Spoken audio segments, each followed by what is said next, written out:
Let me go ahead and log on to my Instagram here. Hello, everybody on Instagram. If you are joining me, welcome to Tagalog Thursday today. We will be learning some useful phrases that I think you can use every day. So, if you want to see my presentation, go ahead and hop onto my YouTube channel, and that is where you will see my slides and everything written out. There might be some animations in there as well. Hello, everybody. Go ahead and write where you are currently watching, and as always, feel free to write your age or your age range. I like to know my demographics, who's watching. I had Dita on here last week. 12 years old. Oh my goodness. Good for you. Good for you for learning Tagalog. Let me go ahead and just make sure everyone is in here on my YouTube channel. Hello. Oh, aloha from Maui, Caleb said. And Ola from Seth. Hi, hello. Love and Lulu, hi, hello. Good to see you. K-Day GC is from California. Food Fascination is from Seattle. Hello. Stefan is from Toronto. And then Del Caballero is from Long Beach, California. Hi, Deborah. Hi, Emily from Alaska. Oh my goodness. What time is it in Alaska? Over here in North Carolina, it is 9:13 p.m. Also, just checking, is my audio okay for both Instagram and YouTube? Let me know if it's not. Oh, Drew, thank you so much for the badge. We haven't even started.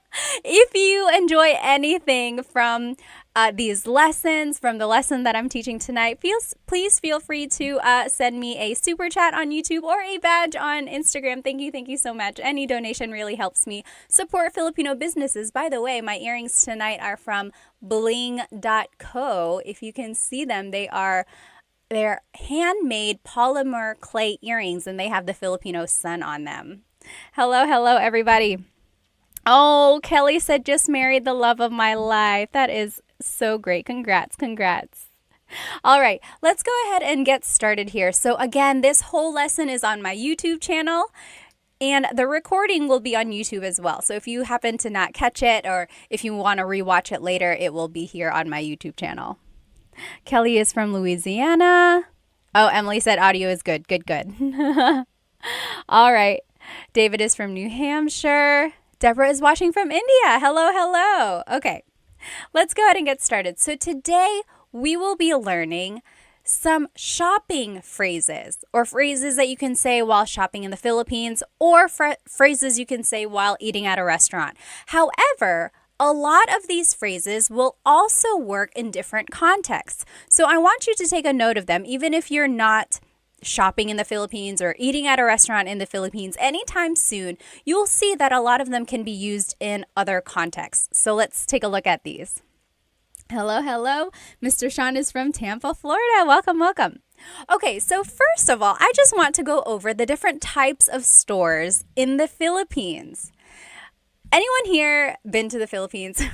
Raise your hand or just give me a thumbs up. I know many of us might have. Some of us might not have ever been there. Maybe we are just never had the opportunity to go.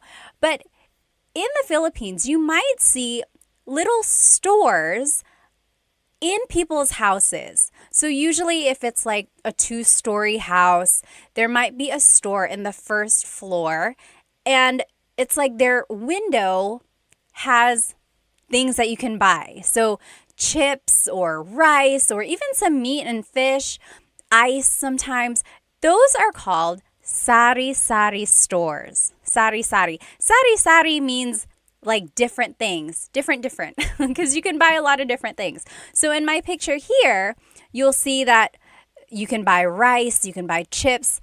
It's like a really true definition of a convenience store. Maybe you can't go to an actual store, so you just want to walk down the street and you notice that your neighbor has things that you might need. So that is where you can buy things if you're kind of in a pinch. That's called a sari-sari store. Next, there's the palengke. Palengke. This is like an open market, sometimes called a wet market.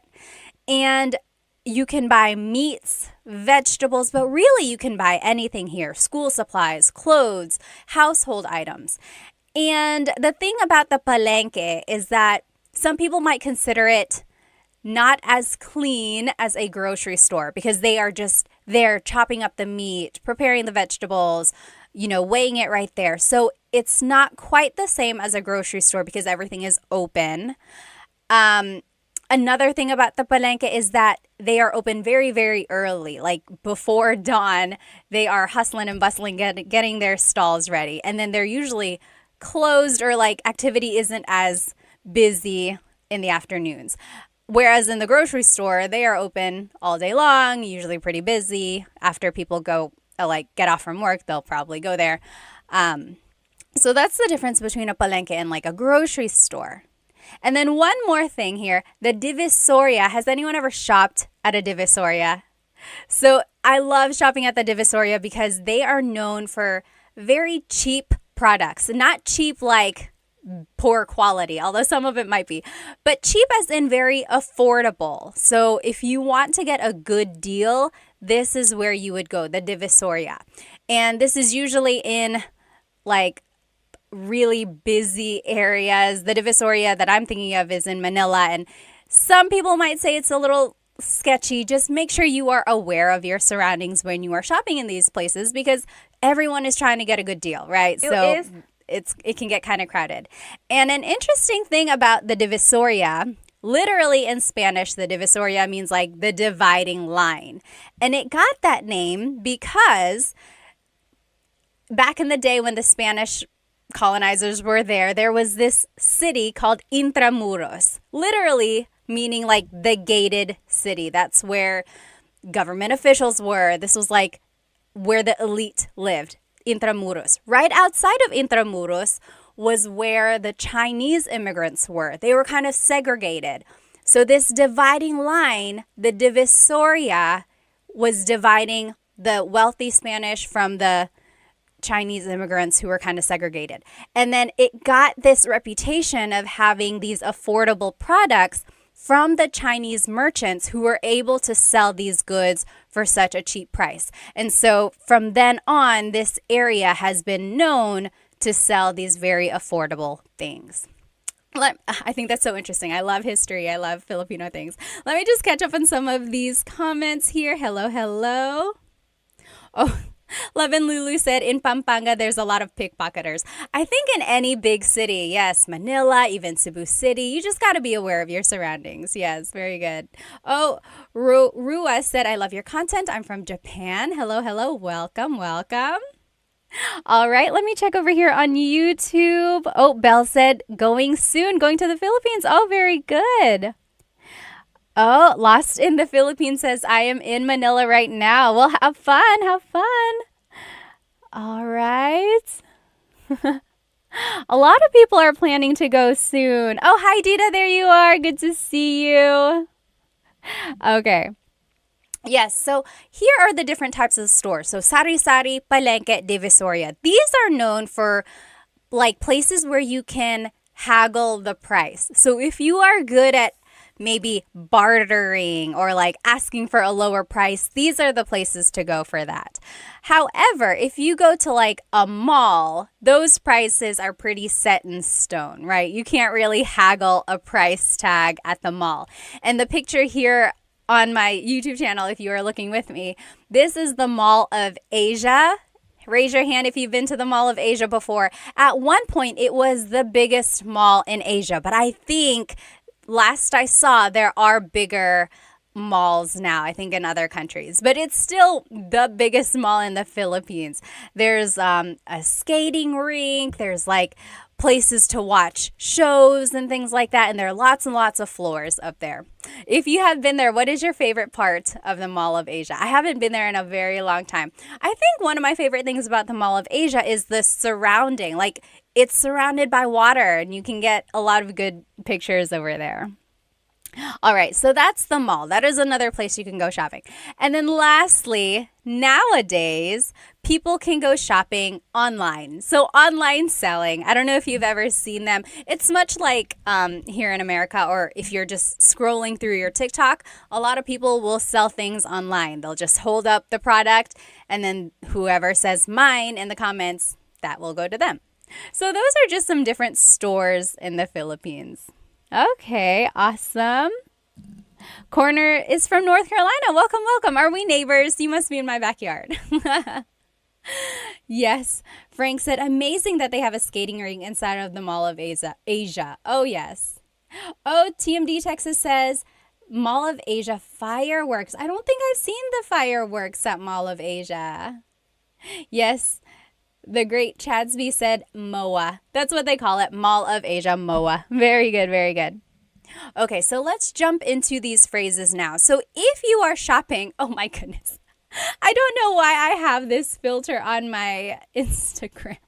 If you're looking at me, I have dog ears. I don't know how to undo that. So it's going to have to stay like that. I'm sorry. If anyone knows how to turn off this dog filter on Insta, let me know. Anyway, we're going to keep going. So here are some phrases that you can use while shopping. So an employee might come up to you, or they might ask, ano po ang gusto nyo? Ano po ang gusto nyo? So ano means what? Po is a sign of respect. Ang means is, or sometimes it's an article. Gusto means to want or like, but in this case it means to want. Nyo is referring to you. So ano po ang gusto nyo? What do you want? That is something they might ask you when you enter a store. Yes, very good. And then to reply, you can say, pabili ng blank. Can I please buy blank? Pabili ng blank. When you're listening to Tagalog, this is one of my biggest tips for anyone who is like very beginner, still trying to get an understanding of Tagalog. Listen for root words. Okay, so let's take a look at pabili ng blank. The root word here is bili. Bili means to buy. Pabili, the prefix pa, is turning it into like a question. Can I please buy? Pabili ng blank. Can I please buy? So here's some things you might ask for. Pabili ng tubig, water, tubig. Pabili ng yellow, ice, yellow. And then pabili ng chocolate, chocolate, chocolate. So pabili ng blank. Ng means some or a thing. Can I please buy some water? Can I please buy some ice? And so on. Okay? Now, if you want to be specific, you can add an amount or like a number. So, pabili ng dalawang tubig. Can I please buy 2 waters? Pabili ng dalawang tubig. So, let's just take a look at some of these numbers. Isa, 1, isa. Dalawa, 2, dalawa. Tatlo, 3, tatlo. Apat, 4, apat. Lima, 5, lima. Anim, 6, anim. Pito, 7, pito. Walo, 8, walo. Siyam, 9, siyam. Sampu, 10, sampu. So say those with me one more time. Isa, dalawa, tatlo. Isa, dalawa, tatlo. Apat, lima, anim. Apat, lima, anim. Pito, walo, siyam, sampu. Pito, walo, siyam, sampu. So that's 1 through 10 in Tagalog.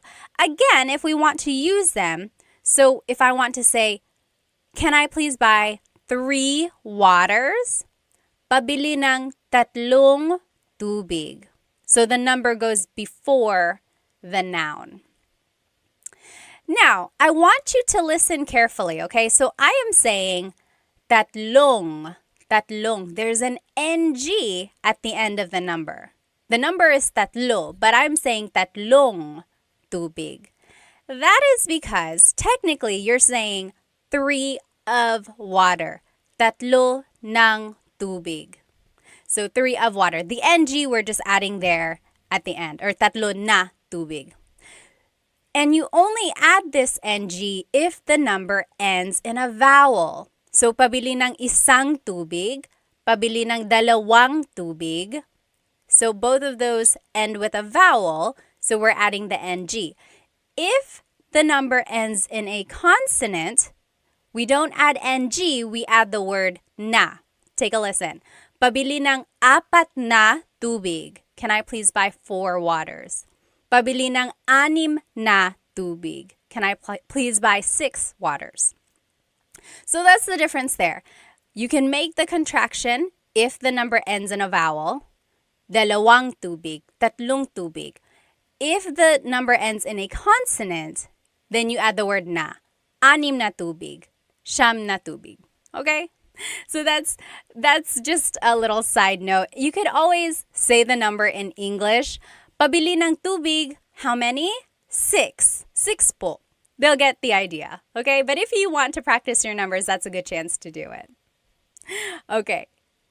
Now, let me see. Oh, Ben said the audio is completely out of sync on Instagram. Is that, like, if I'm speaking, can you not hear? Is it, like, really lagged? Also, gosh, these headphones, or these dog ears are so annoying. I don't know how to turn it off. I'm sorry. Any questions? If you have any questions, please feel free to write them in the comments. Okay.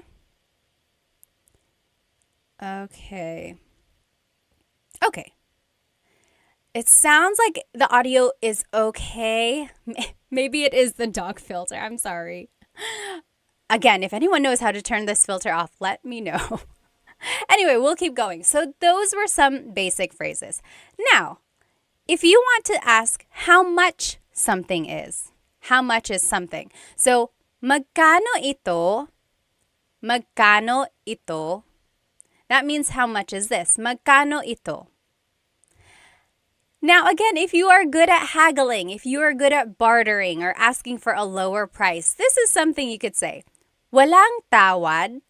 Walang tawad. So, wala means nothing. The NG means of, so none of. Tawad literally means forgiveness. So, no forgiveness. Walang tawad. Basically, that means, can the price be reduced? Walang tawad. And then if something is expensive, you can say, ang mahal naman. Ang mahal naman. Mahal means expensive. And technically, you could just say, ang mahal. That's expensive. Ang mahal. Naman is like an emphasis. Oh, wow, that's really expensive. That's too expensive. Maybe if you say that, the store clerk will be like, oh, okay, I'll lower the price. Ang mahal naman, that's too expensive. The opposite of mahal is mura. Ang mura, that's cheap. Ang mura. And that's cheap like affordable, not cheap like it's bad quality. So ang mura is the opposite of ang mahal. And then if you do decide to buy it, it would be, sige, bibilin ko. Okay, I'll buy it. Sige, bibilin ko. Remember how I told you to listen for root words? Here is this root word, bili. Again, remember, bili means to buy. We heard it in pabili ng tubig. So here, bibilin ko means I will buy it. So, let's say these phrases one more time. Magkano ito? Magkano ito? How much is this? Walang tawad? Walang tawad? Basically, can the price be reduced? Ang mahal naman. Ang mahal naman. That's too expensive. Ang mura. Ang mura. That's cheap. Or sige, bibilin ko. Okay, I'll buy it. I saw a question up here. Oh, Cowboy Roger Lawson said, is sobrang mahal the same thing? Yes, yes. Sobrang mahal also means that's too expensive or it's really expensive. Sobra means a lot, and then mahal, expensive. A lot of expensive. Really expensive. Very good. Sobrang mahal, same as ang mahal or ang mahal naman. Very good. All right. Next, maybe you are shopping around and you choose something that you like. You could say, gusto ko ito. I want this. Gusto ko ito. So gusto can mean I want or I like. Okay, so maybe if you're talking to your friend, you're like, oh, gusto ko ito. I like this. But if you're talking to the store employee, you could say, oh, gusto ko ito. I want this. So same thing. I want, I like this. The opposite of ito is yan. Gusto ko yan. I want that. Gusto ko yan. If you're looking on YouTube, technically it should be spelled I-Y-A-N. Gusto ko iyan, gusto ko iyan. But if you're speaking quickly, you'll probably hear it more like gusto ko yan, gusto ko yan. So that's how I spelled it. Gusto ko yan. So gusto ko ito, I want this. Gusto ko yan, I want that. All right. Oh, yes. Free Training Online said mahal, love versus mahal, expensive. So yes, mahal is a homonym, so it has a couple different meanings depending on how it's used. And it can mean love or expensive. And I looked this up once. Someone had a very interesting theory. Mahal actually is used in other languages, like in Southeast Asia. Other countries use it. I think Malaysia, don't hold me to that. But like other countries also use the word mahal. And it means expensive for them. Or it means actually valuable. So someone like concluded that maybe if something was valuable, like over time, the person you loved is valuable to you. So that's how mahal came to be, love as well. So I think it originated as being valuable and then meaning expensive and then love because the person you love is valuable to you. Ah, nakakakilig. Okay, let's keep going. So, isa pa means one more. Isa pa. Isa means one. We learned that, right? Isa. Pa means still. So, one still or one more, please. Isa pa. Isa pa. And then, iba na lang. Something else. Iba means different. Na lang means instead. So, something different instead or something else. So, maybe the store employee came out with some options for you and you didn't really like any of them. So you could say, iba na lang, something else, please. Okay, I think someone had a question. Oh, yes. Chris Black on YouTube said, is there a please in Tagalog? Please in Tagalog is paki. Paki. So, like, buksan means to open. Paki buksan yung bottle. Can you please open this bottle? Paki buksan. So paki is like what you would add before the verb. It's not so much like its own word like we would say please by itself. Although I've heard people say, hey, can you do this, paki? But it's not quite the same. Very good question though. Let's see. Yes, yes. Someone asked on YouTube, I don't know your name because it's in characters, but it said, pwede ko bang gamitin yung salita ng, can I say this instead? So can you say, kukunin ko to instead of bibilin ko? Yes, yes. So we learned, sige, bibilin ko. Okay, I'll buy this. Literally, I will buy this. You could also say, sige, kukunin ko to. Kunin means to take. I will take this. Yes, same idea. I will take this versus I will buy this. Very good, very good. Okay. Very good. Good questions. Okay. Yes. Oh, Gift Palace said mahal means palace in India. Interesting. Okay. TMD Texas said, wala akong pake. Yeah, I guess that kind of makes sense. Wala akong pake means I don't care. I don't give up. Let's see. Kyle said, I had those lumpia from Costco again. Who sells the best lumpia in Toronto? I don't know who sells the best lumpia in Toronto. Okay, let's keep going. Now, I want to show you this phrase. Alin ang gusto mo?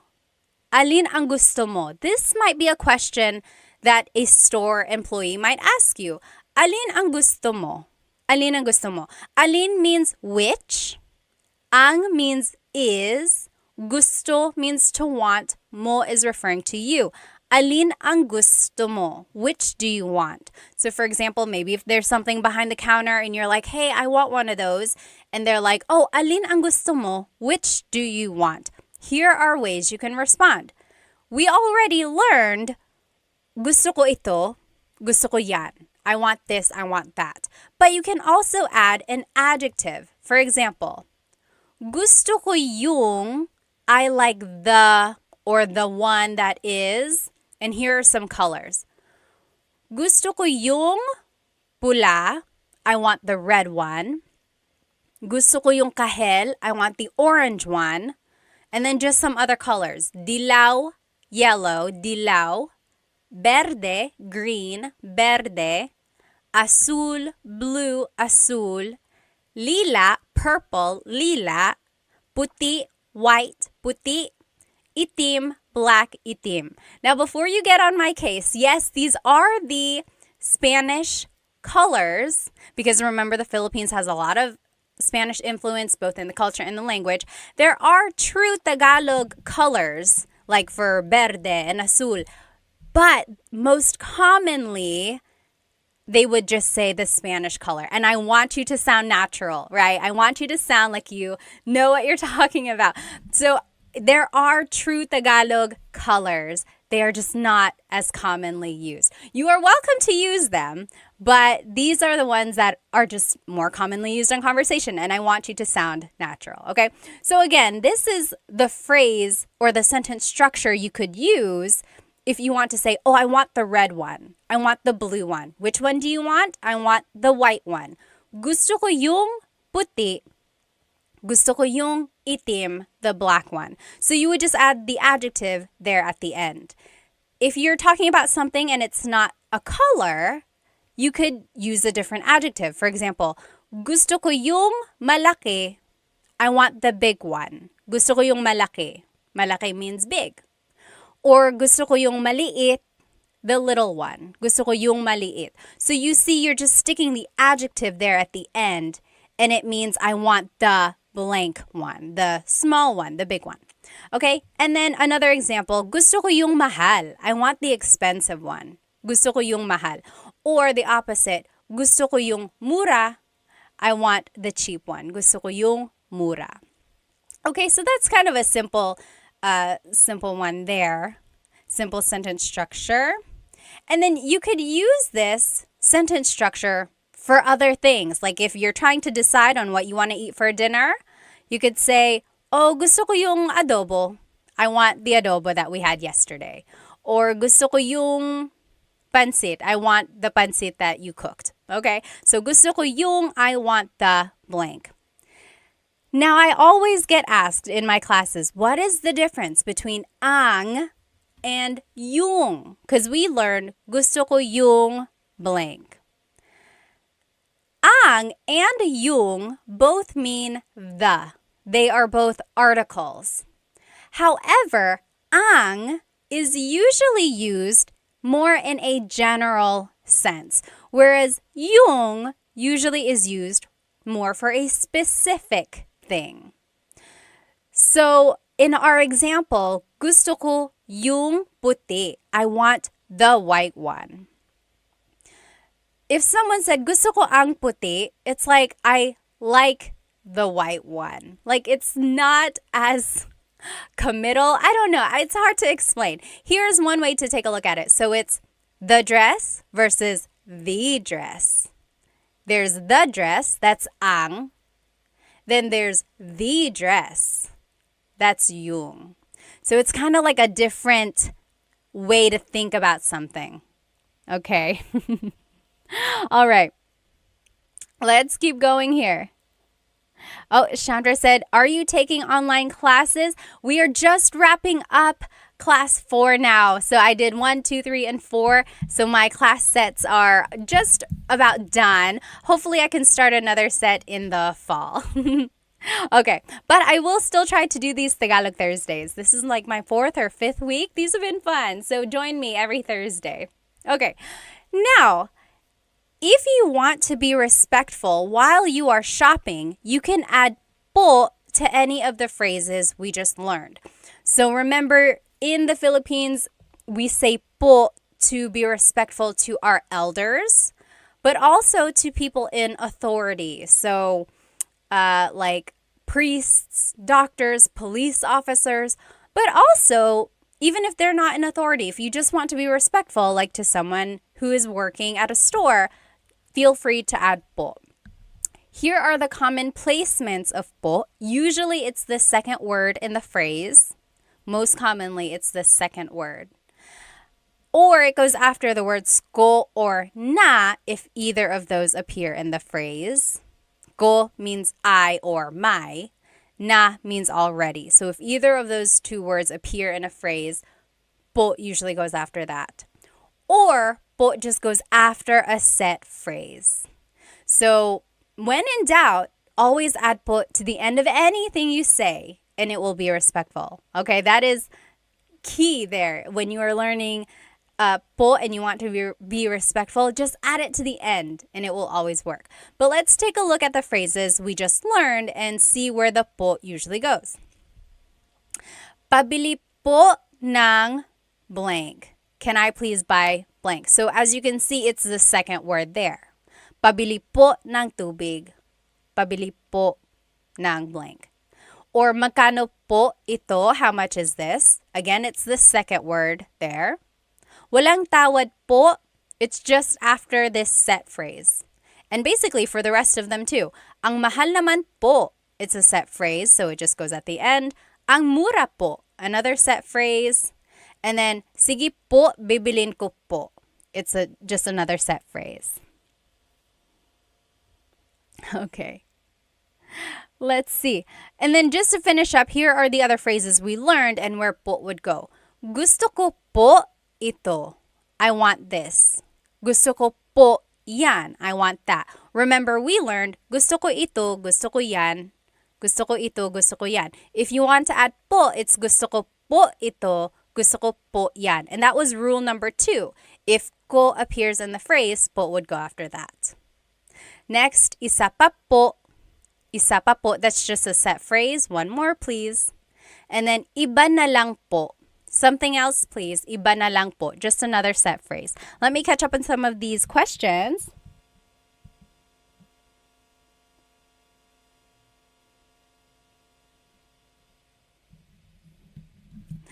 Yes. Let's see. Chris the Rhino said, isa pa din po. Gusto ko yung malaki po. Is this right? It depends on what you're trying to say. Yes, the gusto ko yung malaki po. I want the big one. That one is correct. I'm not quite sure about the first part of your statement. Okay, all right. Yes, let's keep going. So those were just some phrases that you can say while shopping. Anyone have any questions about these shopping phrases before we move on to the restaurant phrases? So a lot of these you can use in other contexts. So like gusto ko ito, gusto ko yan. It doesn't only have to be about shopping, right? You could be talking about a book, or you could be talking about anything really, the show that you're watching or a song that you're listening to. Gusto ko ito, gusto ko yan. Okay, now let's keep going. Here are some phrases you can use while eating at a restaurant. When you enter a restaurant, the host or hostess will probably ask you, ilan po sila? Ilan po sila? So ilan means how many. Po is referring to you, or I'm sorry, po is a sign of respect. Sila means they. So how many of you are there? How many are they? So, how many are in your party? And then this is where you can just use your numbers in Tagalog. So, isa, dalawa. You could say like, dalawa kami. There are two of us. Dalawa kami. Or tatlo kami. There are three of us. Or you could say, isa lang. Just one. Isa lang. Okay? Now, if you want to ask for a menu, maybe you sat down and they haven't given you a menu yet, this is how you would do it. Pahingi ng menu. Pahingi ng menu. May I please have a menu? Let's take a look at the root word here. Hingi. Hingi means to ask for something. Hingi, hingi. Pahingi means, can I please ask for a menu? So the pa is like asking to do that action. Can I please ask for a menu? Pahingi ng menu. And then if you're looking on YouTube with me here, these asterisks mean that you can switch out this word. So pahingi ng napkin. The thing about napkin though, in the Philippines, if you ask for a napkin, they call a napkin the feminine like sanitary pad. So if that's not what you're asking for, don't ask for it. A napkin that you use to wipe your face, they call that a tissue. So pahingi ng tissue, can I please have a tissue? Okay, so that's just one thing. I made a video once of like restaurant phrases and I said pahingi ng napkin, and a lot of native Filipinos were like, why napkin? Napkin is sanitary pad. Haha, yes, I understand. So don't ask for a napkin if you're at a restaurant. Ask for a tissue. Okay, so pahingi ng blank. And again, you can use this phrase for other contexts. Maybe you are at a friend's house and you're cold. You could say, pahingi ng blanket. Can I please have a blanket? Or can I ask for a blanket? Pahingi ng blank. Can I please have something? Let's see. Deborah asked, what's the difference between kami and it's being covered up here. Let me see. Deborah, I'll answer your question as soon as it like moves up. There's like a heart icon that's covering up part of your question. But kami is the subject pronoun meaning us.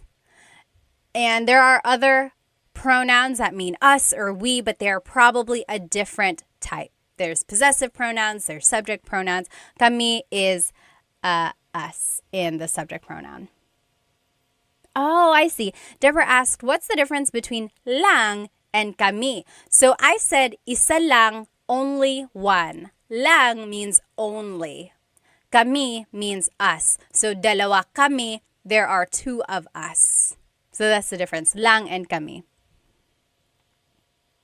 Oh, Tony asked, why did they say ilan po sila instead of ilan po nyo? Nyo is the possessive pronoun meaning your. So that would be like saying, yes, that's a good question, or that's a good point, because technically it's like how many are in your party? That's a good question. I think because sila is the subject pronoun, it's like they're asking about you as the subject versus the possession of how many people there are. I don't know how to explain the difference between possessive and subjective pronouns sometimes, or subject pronouns. And sometimes there's no rhyme or reason, but just keep that in mind. They will likely say ilan po sila. Good question though. Okay, let's keep going. So, meron ba kayong blank? Meron ba kayong blank? The other spelling of meron is mayroon. Mayroon. That means to have.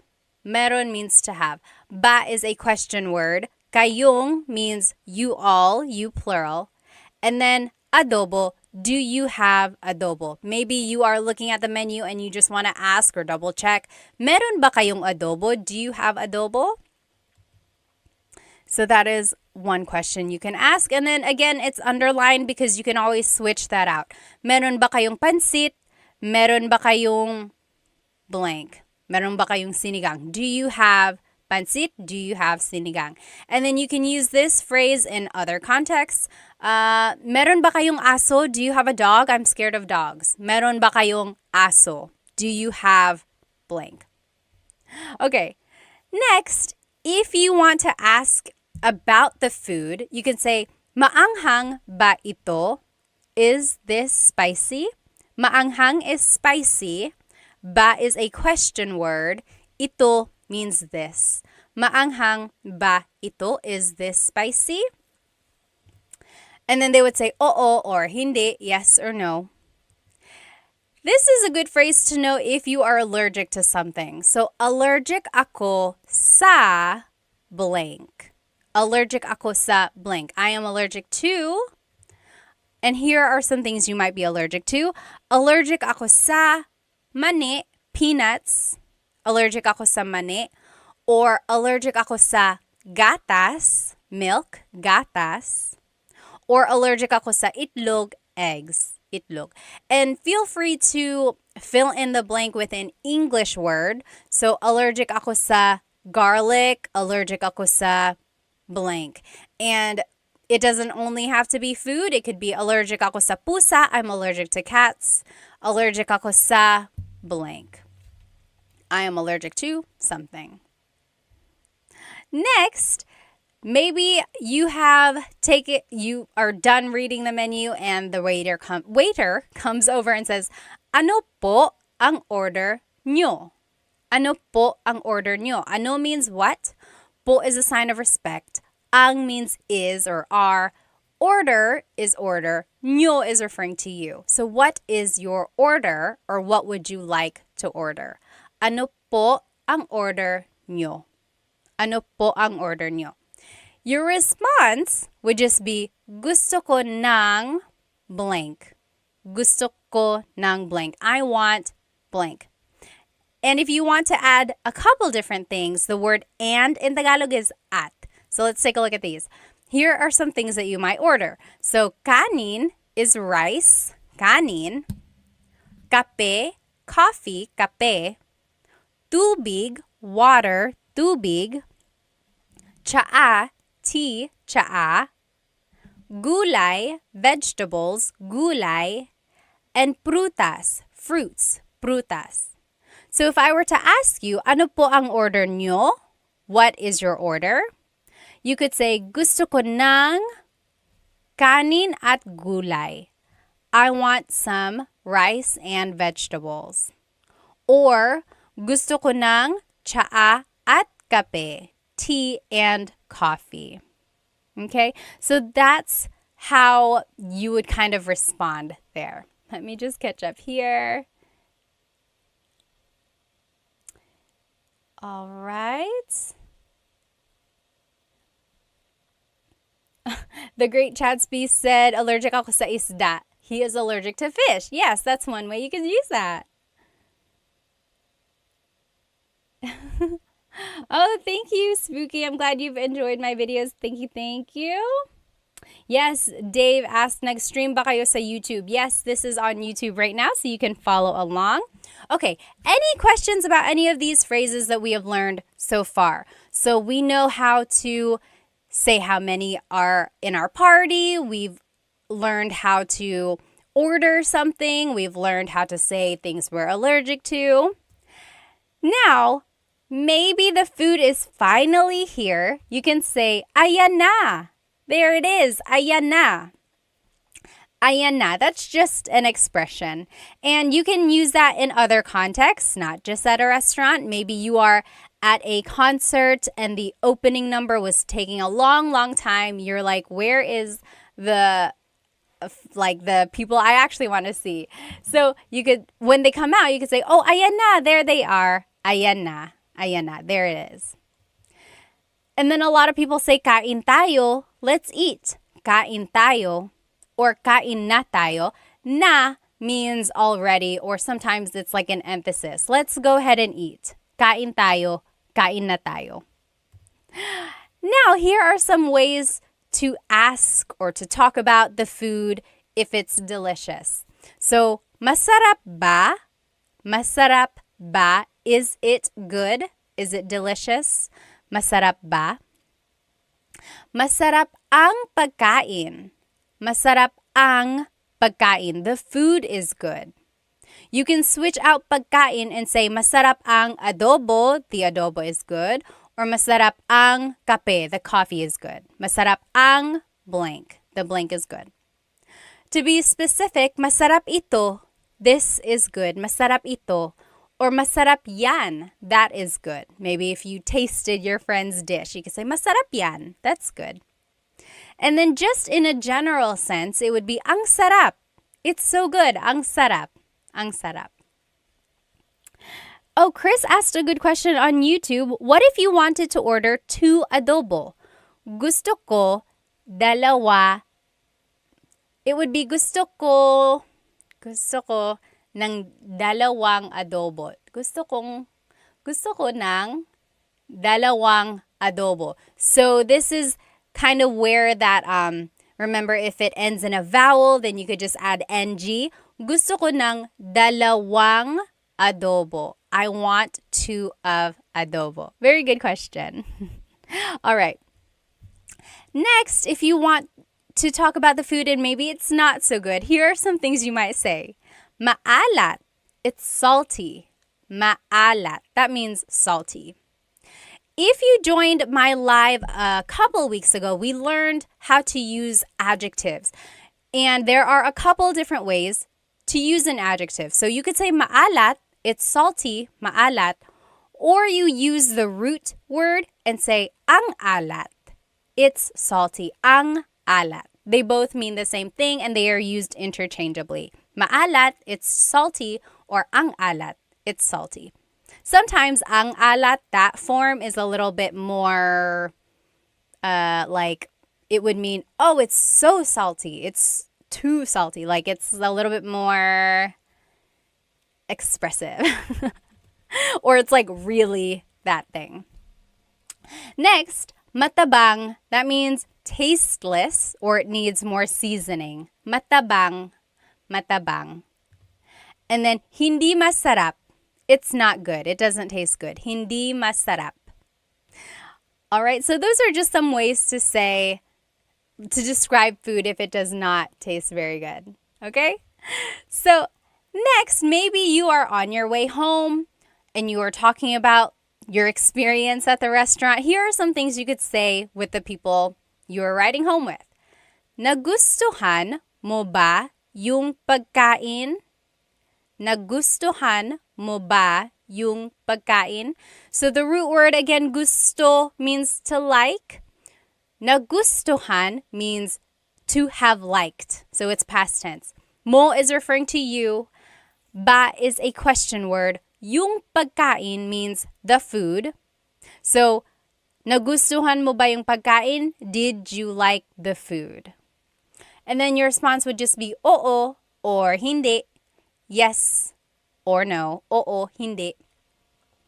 Let's see. Free Training said, how would you say I don't like something like food? Oh, it would be, I think I have it here. Here it is. So, paborito ko yung means my favorite was the blank. Paborito ko yung gulay. My favorite was the vegetables. Or I didn't like, ayoko yung gulay. I didn't like, ayoko yung. Technically, it's ayaw ko, but make it a contraction. Ayoko yung blank. Ayoko yung gulay. I didn't like or I don't like the vegetables. And then at the very end, if you want to be very respectful, you can say maraming salamat po. You could say that to the waiter or the waiting staff. Maraming salamat po. Thank you very much. So thank you by itself is salamat, salamat. And to be respectful, it would be salamat po, salamat po. If you want to be very thankful, very respectful, maraming salamat po. Thank you very much. All right. Let's see what else. Okay, let's keep going. Now, I want to take a look at this phrase a little bit closer. Gusto ko ng blank. I want blank. So, gusto ko ng kanin at gulay. Remember, I want rice and vegetables. So, we've already seen this phrase. I want to break it down a little bit. There's a difference between gusto ko ng, which is what we learned, versus gusto ko yung. So, gusto ko ng means I want some or a thing. Gusto ko ng kanin, I want some rice. Gusto ko ng saging, I want a banana.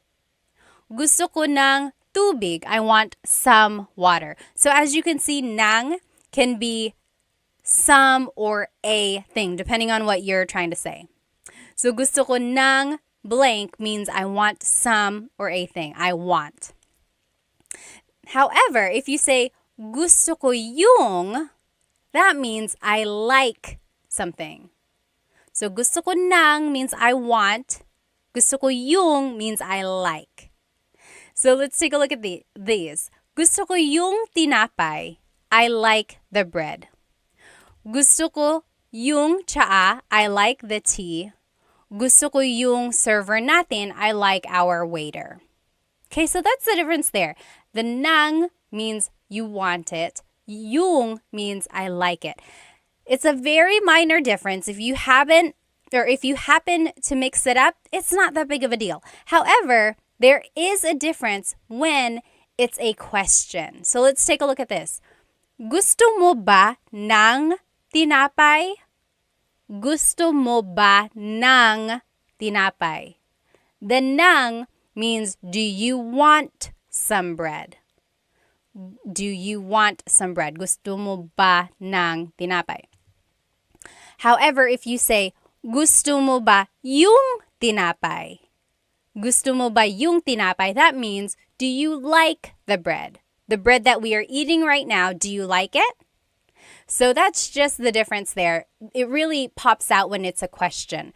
Gusto mo ba ng tinapay? Do you want some bread? Versus, gusto mo ba yung tinapay? Do you like the bread? Okay, so very minor difference there. If you happen to mix it up, it's not that big of a deal. It's just one of those things that is just like a nuance of Tagalog.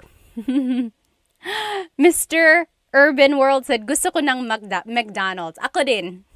You pay. Yes, McDonald's tayo. Okay. Nanay, tatay, gusto ko ng tinapay. That's a nursery rhyme. Yes, Dennis said, gusto ko ng Jollibee. I want some Jollibee. You get it. So I want versus I like. Okay?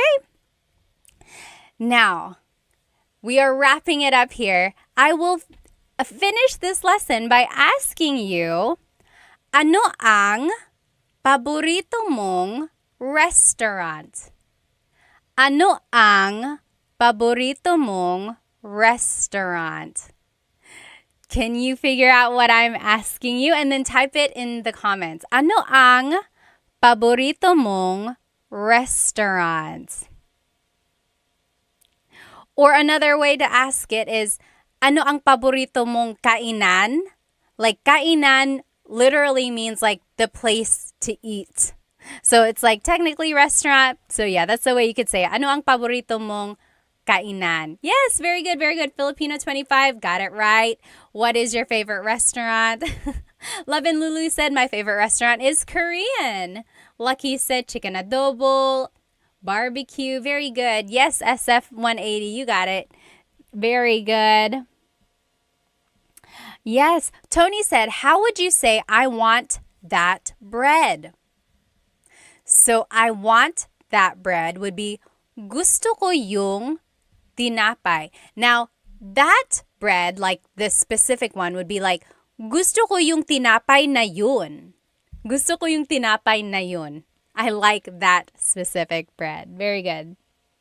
Very good. Yes, you guys all got it. Now, if you want to reply in Tagalog, this is how you would do it.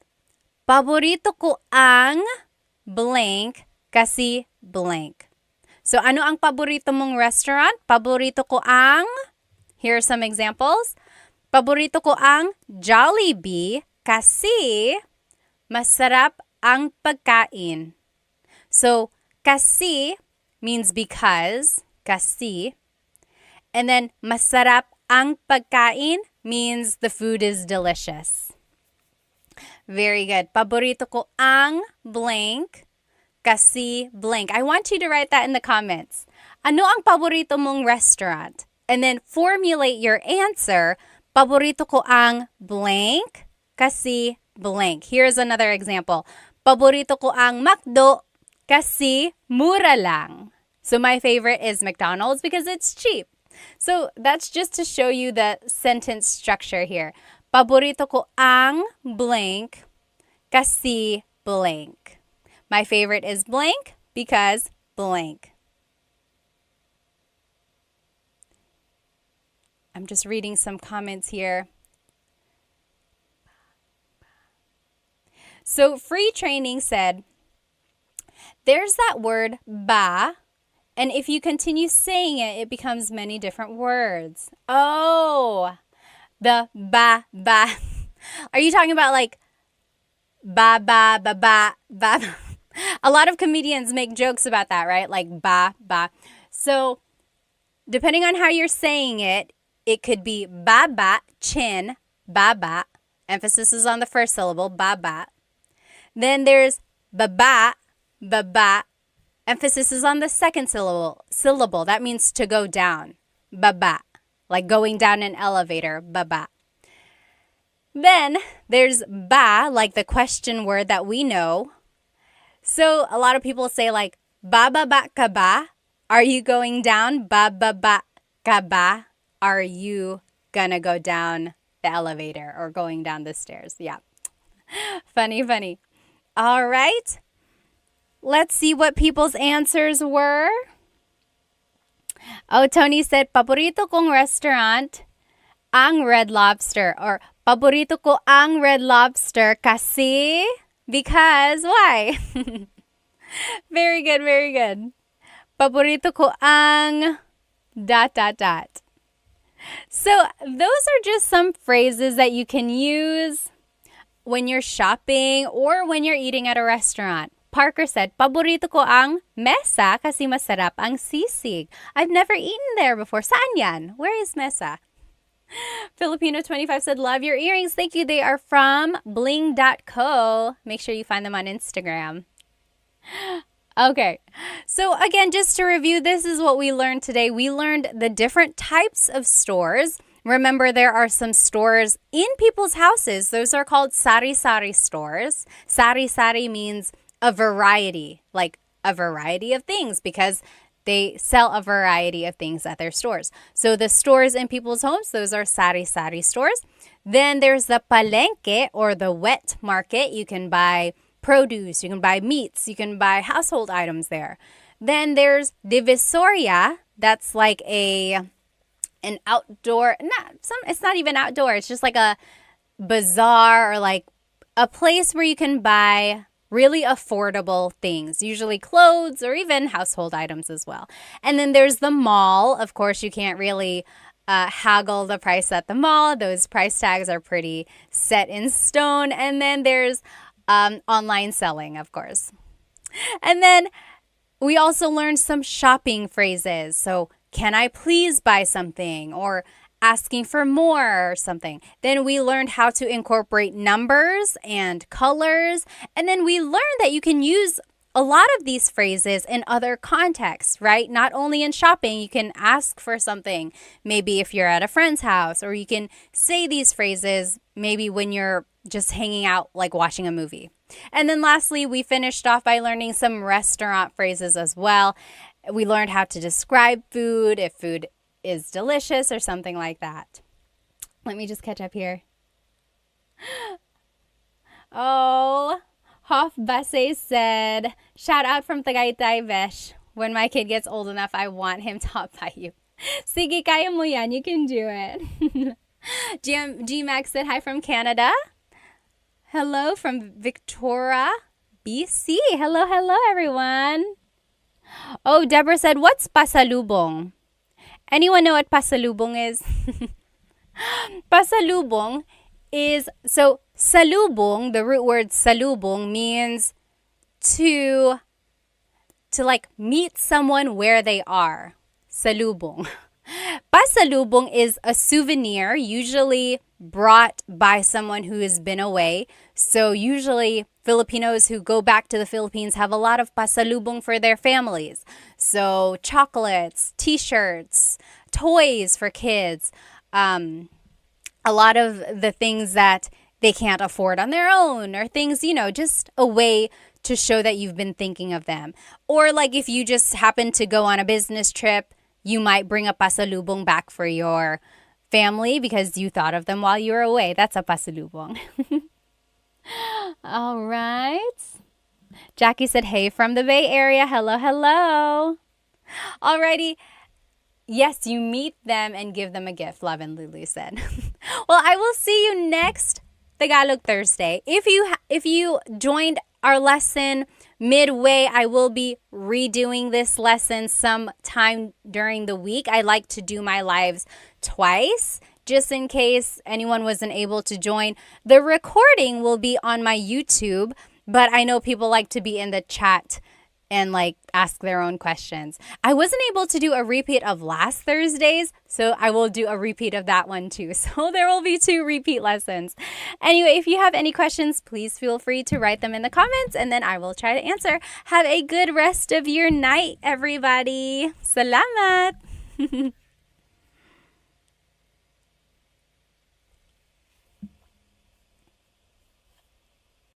Hello, hello, everybody. Look at us here on this late night. It is almost my bed. Actually, it's past my bedtime. 9:57 over here in North Carolina. I hope you are joining me tonight to learn some Tagalog. Let me go ahead and start my Instagram here. You know I like to catch as many people as I can because it's more fun when there's more of us learning together, right? Hello, hello, everybody. I am live on my YouTube channel right now, and I am live on Instagram as well. If you want to catch my slides and my presentation, go ahead and hop onto my YouTube channel because I have all of the information that you need up there written out. So go ahead and jump onto my YouTube channel if you want to see the information written out. Okay, I will go ahead and get started here. So today, we will actually be learning some verbs and related nouns and objects and vocabulary about eating and food. I think this is going to be a good lesson for you because you'll be able to use some of these phrases and words on a daily basis, I think. But first, go ahead and write in the comments where you are watching from and your age. I always like to know who I am teaching. Sometimes I have some very young people. Sometimes I have older people who are just wanting to learn some Tagalog. So go ahead and write where you are currently watching. I am over here in North Carolina. Again, it is way past my bedtime, you guys. But I like to I like to try out different times just to see my demographics, see who is watching, and maybe I'll catch people at different times. Hello, hello. Chandra is from India. Hello, hello. Shaden is 22. Adam, BGC. Raymond is in Chicago. Oh, I have a friend in Chicago. CBND Zida is, so it's so beautiful. Salamat, maraming salamat. Let's see, who else? San Jose, I am a sweet potato. Raven is from South Korea. Nikki is from Guam. Hello, hello. Shaden is from Hawaii. Brittany is also from Guam. Hello, kamusta ka from Arizona? F2JR said, I'm watching from the Philippines. Hello. Saan sa Pilipinas? That's so cool. Georgia, 29. Awesome. Nikki is 35. Hello, hello. I am over here in North Carolina and I am 32 years old. Mount Mayon. Pooch 2024 said, my family is from Bicol, so we visit the Mayon every single time we go home. David is from San Diego, but currently in Hawaii at the moment. Oh, lucky. Mark is from El Paso. Kenvi is from San Jose. Hello, hello. How about over here on YouTube? Where are you guys from? George is from Cyprus. Hello, hello. Sure is from the U.S. Hello, hello. Orpix is from Maryland. Jack is from Alberta, Canada. Also, let me know if my audio is okay. I have two mics plugged in, one for YouTube, one for Instagram. So let me know if you can hear me okay. There shouldn't be an echo if it's working. Air is from Ohio. James is from the US. Leo is from Florida. Hello, hello. Deborah from India. Hello again. I think I've seen you here before many, many times. That guy is from Fayetteville, North Carolina. Hello, hello. Ruben from California. Jeffrey is from Arkansas. Oh, Bonnie is in New Zealand. What time is it in New Zealand? My goodness. Victor is from Detroit. Coconut Dreams from LA. And then to La Union. Oh, right. Ohio to LA to La Union. I remember now. Awesome, awesome. Okay. Ballroom is from Utah. Nicholas is from Dubai. Okay, we got to get started, you guys. So again, if you are joining me on Instagram, I'm going live on YouTube as well, and you will be able to see my full lesson on here. So we're going to be learning some verbs about eating and food. Then we will learn how to conjugate these verbs so that you can use them in phrases and in a conversation. Then we will do some practice throughout as well. Oh, Dream Key Success is from Nashville. Hello, hello. Millennia is from Houston. Hello. So here are some verbs that you might hear or say about food. So magluto is to cook. Magluto. Magluto. Next, kain is to eat. Kain. You might also hear kumain. Same thing. We'll see the difference there. Inom is to drink. Inom. Inom. Tikman is to taste. Tikman, tikman. So kain is to eat. Tikman is to taste. So that's the difference there. Magsaing is to cook rice. I always thought this word was very interesting because it really shows how important rice is to the Filipino culture, right? There is a single word for to cook rice. Magsaing, magsaing. Instead of saying to cook rice, it's just this one word. Again, indicating that rice and then cooking rice, eating rice is very important to the Filipino culture. And then lastly, maghain, to set the table. Maghain. So now let's see how all of these verbs will be conjugated or changed so that we can use them in these in certain phrases. So again, let's look at these verbs one more time. Try saying them with me. Magluto, to cook. Magluto. Magluto. And then kain, to eat. Kain. Inom, to drink. Inom. Tikman, to taste. Tikman. Magsaing, to cook rice. Magsaing. And then maghain means to set the table or to prepare food. Maghain. Orpik said, what time does the stream end? He or she has work at 7 bukas. It usually lasts about an hour, but if you happen to jump off, this recording will be on my YouTube channel afterwards. Okay, so those are the verbs.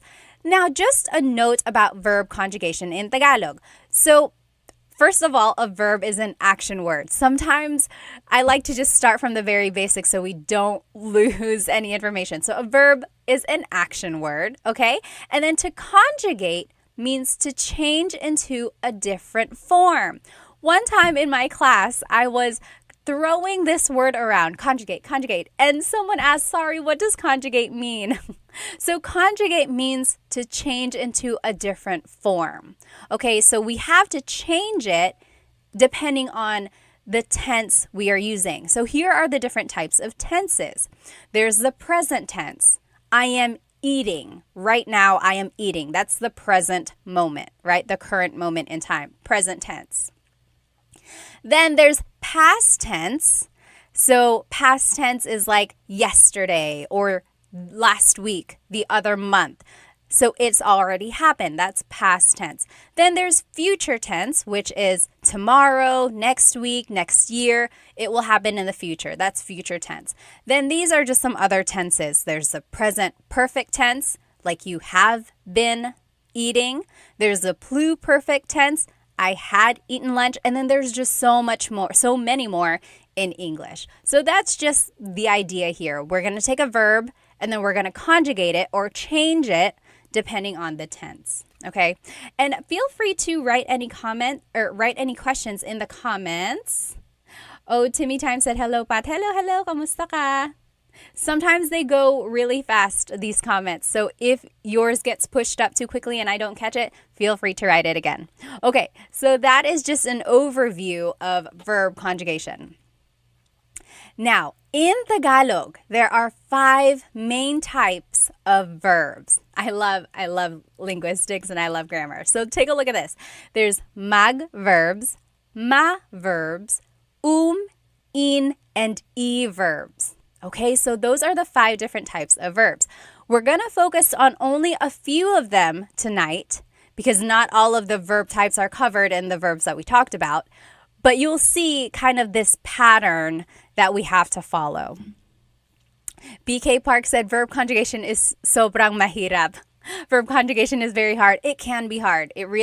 There's like patterns, but then sometimes like there are exceptions. So yeah, it can be tricky, but I would say I'll give you some tips as we learn. Okay, let's keep going. So some of these verbs are actor focused and some are object focused. What does that mean? An actor focused verb means that the subject is doing the action. For example, the boy is playing. The subject here is the boy, and he is doing the action. He is playing. The boy is playing. So that is actor focused. Kind of makes sense, right? Now, object focused verbs are when the action is being done to the subject. So for example, wash the dishes. Wash the dishes. Now the subject are the dishes. And then the action is being done to them. They are being washed. Okay, so wash the dishes. All right. Now, so that's just the difference between actor and object focused verbs. We'll see how this affects the phrase that we have to say. Okay. Let me just catch up on some of these comments. Brian Wong said, how often do you do these online lessons? We have been doing Tagalog Thursdays for like 4 or 5 weeks now. So Tagalog Thursdays, I try to come on here on YouTube and on Instagram or TikTok live. Usually at around this time, sometimes a little bit earlier. And then I like to repeat the lesson another time during the week, just in case people weren't able to join the live. I know people like to write in the chat if they have specific questions. I have to do repeats on like the last 2 lessons, but they will come. I promise. I'm going to work on them next week. All right. Yeah, so object focused has to be a direct object. Yes, that's the idea. It's like a direct object there. All right, let's keep going. So now, in order to make a phrase, here are some subject pronouns that we can use. Ako means I. Ako. Ka is referring to you, singular. Ka. Siya is he or she. So you'll notice it's gender neutral. Siya, he or she. You have to listen to the context clues to determine who someone is talking about. And then just a note about pronunciation, it's siya, siya. The S-I-Y combination makes the sh sound in Tagalog. Some regions say siya, but in the Luzon, central Luzon area, in the Tagalog region, it's siya, siya. Next, sila is they, sila.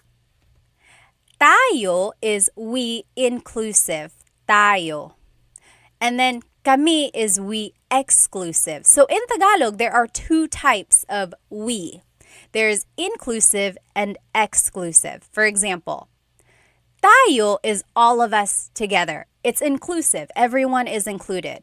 Kumakain tayo. We are all eating. You see how it's inclusive? Now, kumakain kami is me and someone else. Me and my husband, Chris. Kumakain kami. We are eating. you are not included. I'm just telling you about it. For example, you called me and you're like, hey, what are you doing? I would say, oh, kumakain kami. We are eating. It's exclusive because you're not included. That's kind of tricky there, but I think you'll see it if in these examples. Gosh, Instagram, why didn't you tell me my microphone was not plugged in? Let me know if this works a little bit better, okay? Okay, so my microphone is plugged in. Hello, hello. Let me know if that helps or if it's worse. Okay, now, kayo is you plural. Kayo, so that's you all. Kumakain kayo, you all. So that's you plural. Okay, so try saying those with me. Ako is I. Ka is you singular. Siya is he or she. Sila, they. Tayo, we inclusive. Kami, we exclusive. Kayo, you plural. Okay? Yes, Jack said, what about kayo? Yep, and that's correct, Cassidy Lee. Kayo is like y'all, you all. Are you in the South like me? Y'all is very, very common. You all. Very good. All right. Anyone have any questions about these subject pronouns? There's a little twist there we'll see at the end. But those are just some subject pronouns we're going to start with. Now, this is the basic sentence structure when we want to say like a phrase. Verb goes first and then it's the pronoun. Verb and then pronoun. Take a look at this. Magluto means to cook. So here is a phrase, nagluluto ako. I am cooking. Nagluluto ako. Do you see how the verb goes first and then it's the pronoun? Nagluluto ako, I am cooking. Nagluluto ka, you are cooking. Nagluluto siya, he or she is cooking. Nagluluto sila, they are cooking. Nagluluto tayo, we are cooking. Inclusive, all of us. We are in the same kitchen, we are cooking together. Actually, someone in one of my classes said that. When you think of tayo, think of together. Tayo, together. Tayo, together. We are all doing it together. Kind of makes sense. So, nagluluto tayo, we are cooking. Nagluluto kami, we are cooking exclusive. So, me and my kids, nagluluto kami. Nagluluto kami. We are all cooking, or we are cooking. Last one, nagluluto kayo, you all are cooking. So, you all as a class, nagluluto kayo. Gerard said, can you do an example with kayo?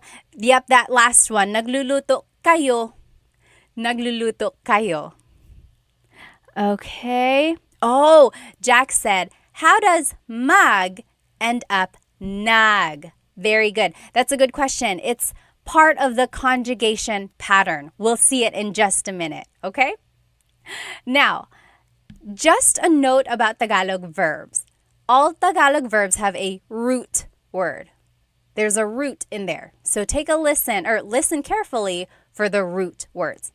Then an affix or an infix is added to conjugate the verb. So something is added to the beginning. Sometimes it's added in the middle. Sometimes it's even added at the end. And that will indicate if it's present, past, future, or any other tense. Okay, so there's a root word and then something is added. For example, magluto, again, to cook. Nagluluto ako means I am cooking. That's present tense. Nagluto ako, I cooked. That's past tense. Magluluto ako, I will cook.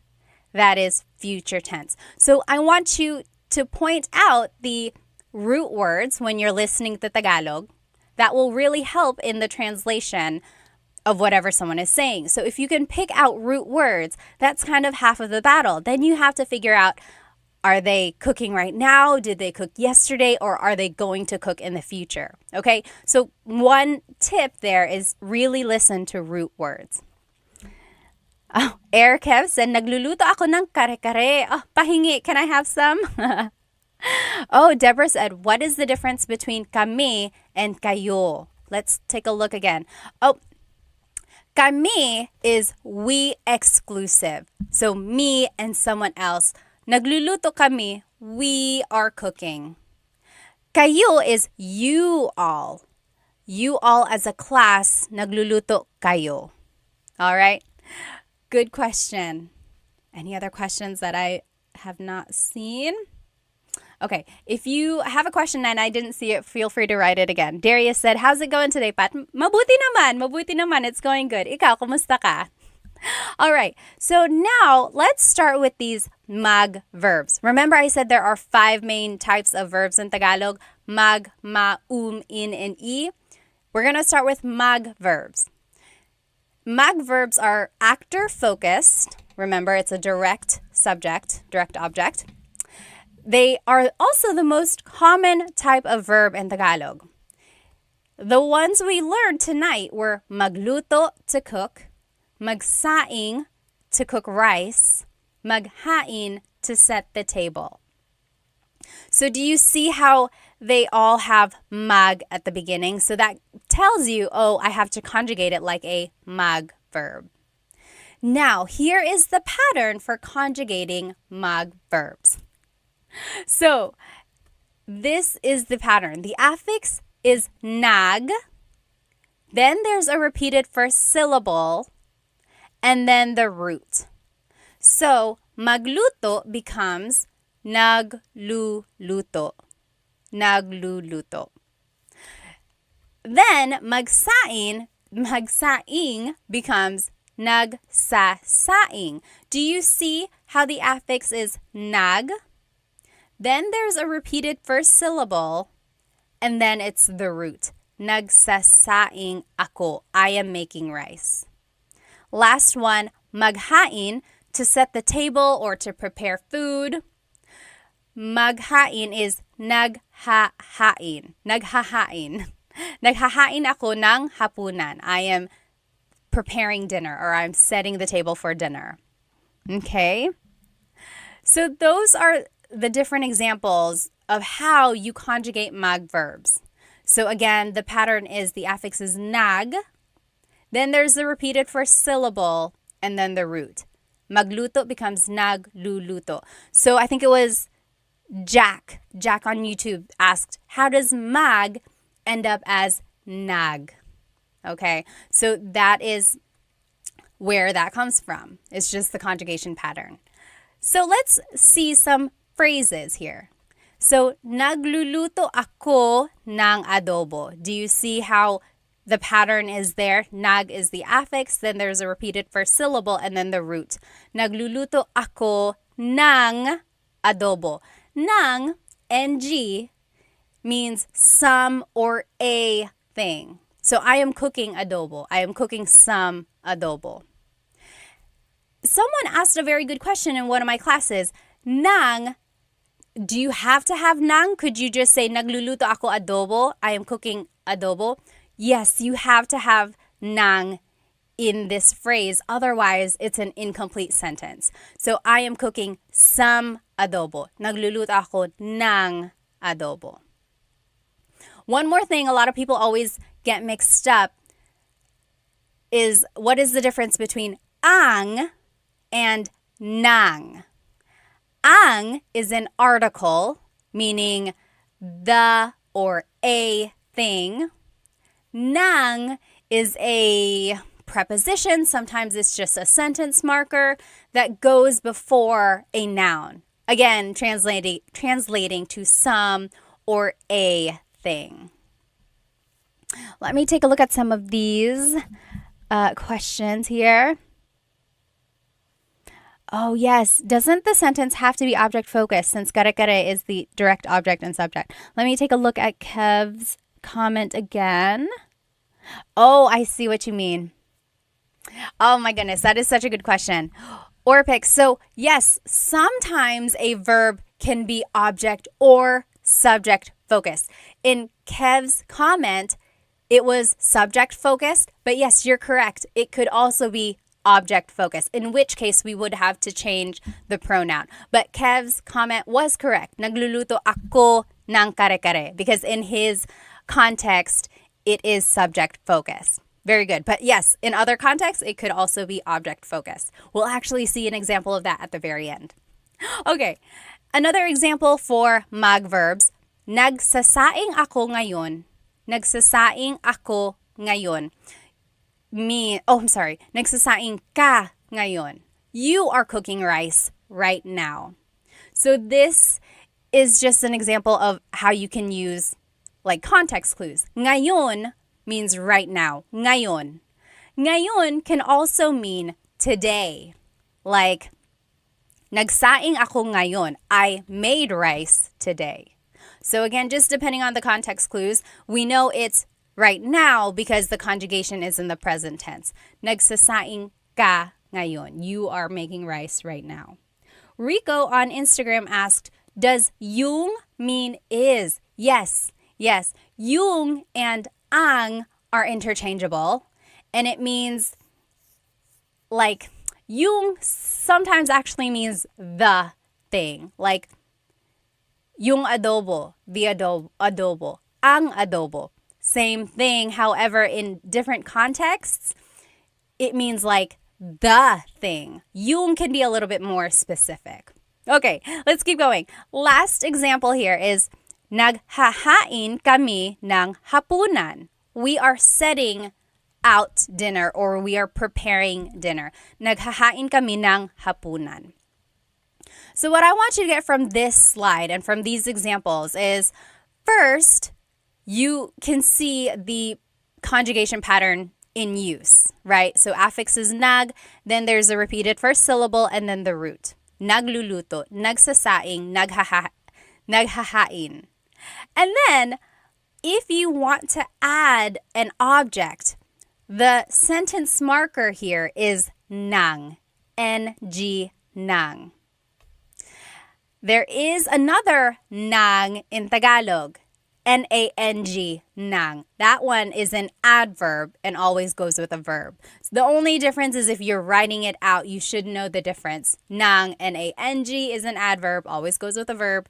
N-G is it's like a sentence marker, sometimes a preposition, and it goes with a noun. Okay. Now, I want you to do some examples. Let's take a look at these. He is cooking pansit. Siya is he, and I want you to translate it in Tagalog. He is cooking pansit. What do you think? Oh, you're welcome, Jez. Salamat sa lahat ng mga video mo, ate. Maraming salamat din. How would you say he is cooking pansit? Pansit. He is cooking pansit. How would you say he is cooking pansit? And I gave you a hint. Siya is he. Jack said, magkukuking ako. You could do that. You could do Taglish. Absolutely. If you don't know a verb in Tagalog, you could turn it into a mag verb. Magkukuk ako. Very good. Yes, Orpix. Yes, very good. Sure got it. Coconut Dreams, very good. Bonnie, you got it. Deborah, very good.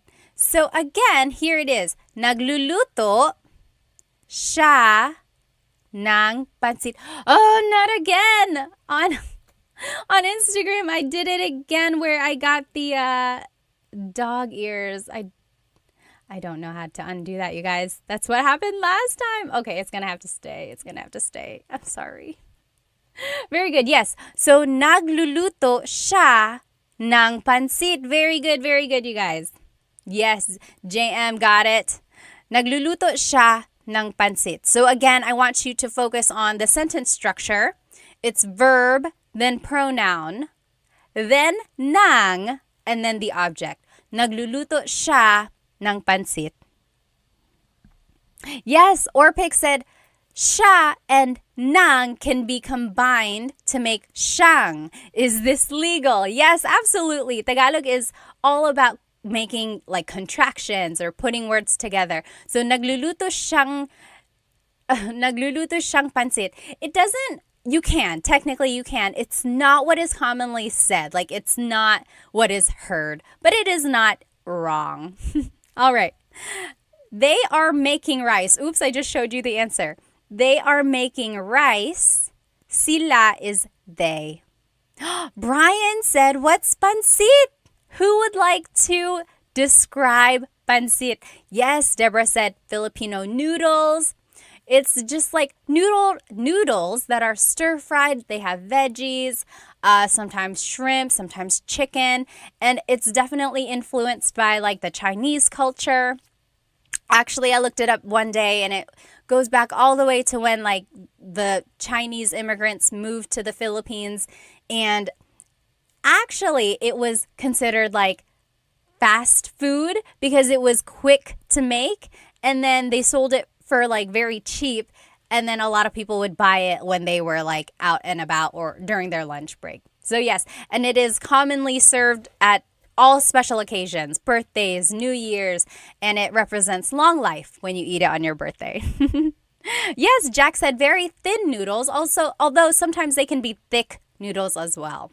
So pancit bihon versus pancit canton. Canton is the thicker noodles. Pancit bihon is the thinner noodles. All right.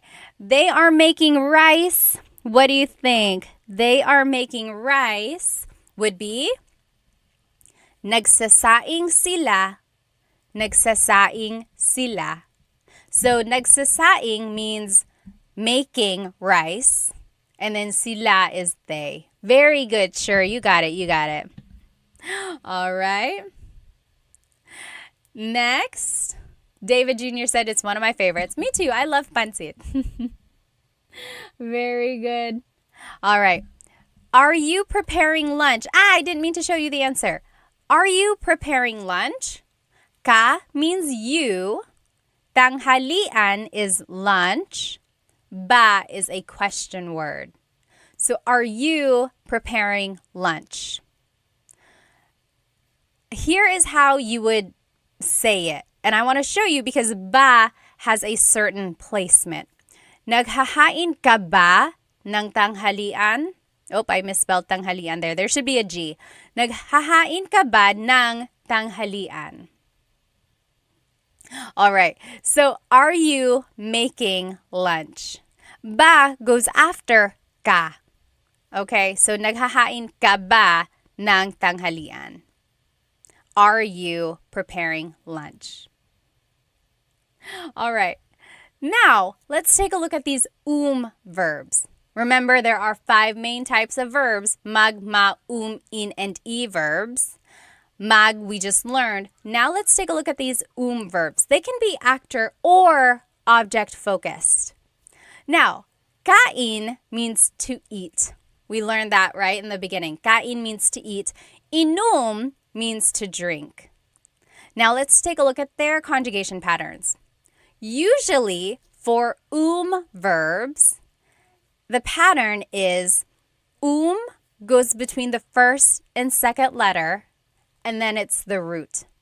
Goes before the first and second letter, and then it's the root. For example, kain becomes kumakain. Kumakain. So goes between the first and second letter, and then it's the root. Hello on Instagram. If you are just joining me, again, all of this is on my YouTube channel. You will be able to follow along. Okay? So, that is the common pattern for verbs. Inum is different. It's a miscellaneous verb. This is the conjugation for inum. Inum will be umiinom. Umiinom. So technically, it is still an verb. But the doesn't go where it usually goes. This time, for the word inum, it goes at the beginning of the word. And then there's a repeated first syllable, and then it's the root. Umiinom. So what I just want you to get from this is try to remember these patterns, or at least try to recognize them when you hear someone speak Tagalog. Okay? Now, here are some phrases that you might hear or see using kain and inom. Kumakain ako ng lumpia. I am eating lumpia. Kumakain ako ng lumpia. So, do you see the pattern here, the just goes between the first and second letter.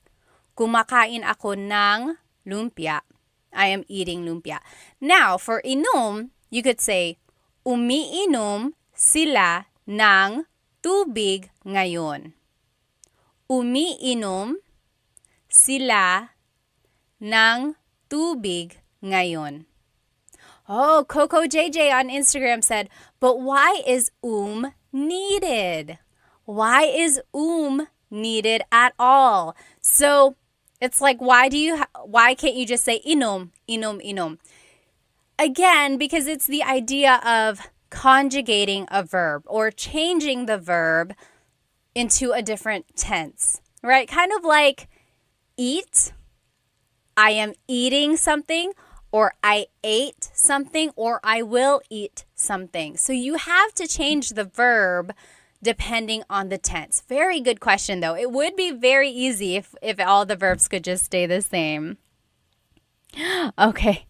Kumakain ako ng balot. Talaga, Kev? Pahingi nga. Kev is eating balot, and I said, oh, can I have some? Very good. Kumakain ako ng lumpia. Oh, you are BK Park. Awesome. Bibimbap is also sarap. Yes, Dutchman, you're correct. Any questions about all of these or any of these phrases or how to use verbs? Now, let's take a look at some examples here. I want you to translate these to Tagalog. I am eating breakfast. Breakfast in Tagalog is almusal. How would you say, I am eating breakfast? Or, they are drinking alcohol. Alak is alcohol. Did you know that? Alak is alcohol. So how would you say that? I am eating breakfast, and they are drinking alcohol. Okay, this is how you would say it. I am eating breakfast. Yes, K-Dog got it on YouTube. Kumakain ako ng almusal. Very good. Sure, got it. Yes, Coco JJ, very close. Kumakain almusal. Don't forget the pronoun. So, kumakain ako ng almusal. I am eating some breakfast. You have to have that nang in there. And it just indicates like some or a thing. So you have to have nang. Otherwise, it's an incomplete sentence. Kumakain ako ng almusal. Very good. Brian Wong got it. Umiinom sila ng alak. They are drinking alcohol. Very good. K-Dog got it as well. Umiinom sila ng alak. Very good. So now you know. Now you know if you go to the Philippines and you hear the word alak, it's like, oh, gusto mo ng alak? Be sure you know what they're asking. Do you want alcohol? Yes or no? Oh, yes. Very good. BK Park said, umiinom ako ng tubig. I am drinking water. All right. This is the last type of verb we will practice tonight. In verbs. Again, remember there are 5 types of verbs. Mag, ma, in, and I. We learned mag verbs. We learned verbs. Now, this is the in verbs. These are usually object-focused. Tikman is to taste, and this was the only in verb we learned tonight. Tikman. Now, this is the pattern for tikman in the present tense. In goes between the first and second letter, and then it's the root. So, tikman becomes tinitikman. Tinitikman. So, in goes between the first and second letter, and then it's the root. Tinitikman. Rico said, is alak alcohol? I thought it was wine. It's alcohol, just like in general. Very good, very good. Jack said, umiinom sila ng Red Horse. Red Horse is a very strong beer made in the Philippines. Yes. Yes, K-Doc said, does gusto mean to want and to like? Yep, it can mean both, depending on the context. All right, let's keep going. Okay. Based Pedro said, the dog ears are too funny. I don't know how to turn it off. This is what happened last time, too. I'm sorry. Okay, so here's an example of using in a sentence. I'm sorry, tikman in a sentence. Tinitikman ko yung sopas. I am tasting the soup. Tinitikman ko yung sopas. So there is the pattern. In goes between the first and second letter, and then it's the root.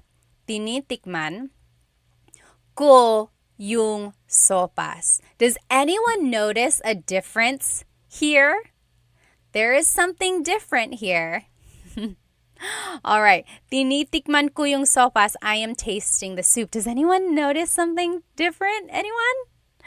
Let's see. Oh, Bonnie, I'll answer your question in just a minute, okay?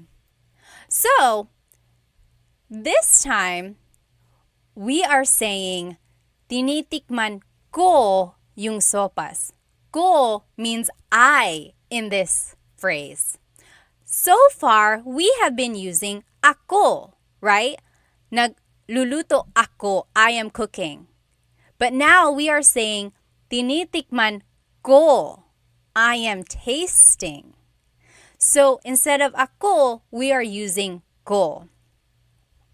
And ko is a possessive pronoun. You'll see down here in this like pink box. And in this green box, it says in and e verbs must be used with a possessive pronoun since the object is the focus of the sentence. So remember, Coco JJ said, is ko short for ako?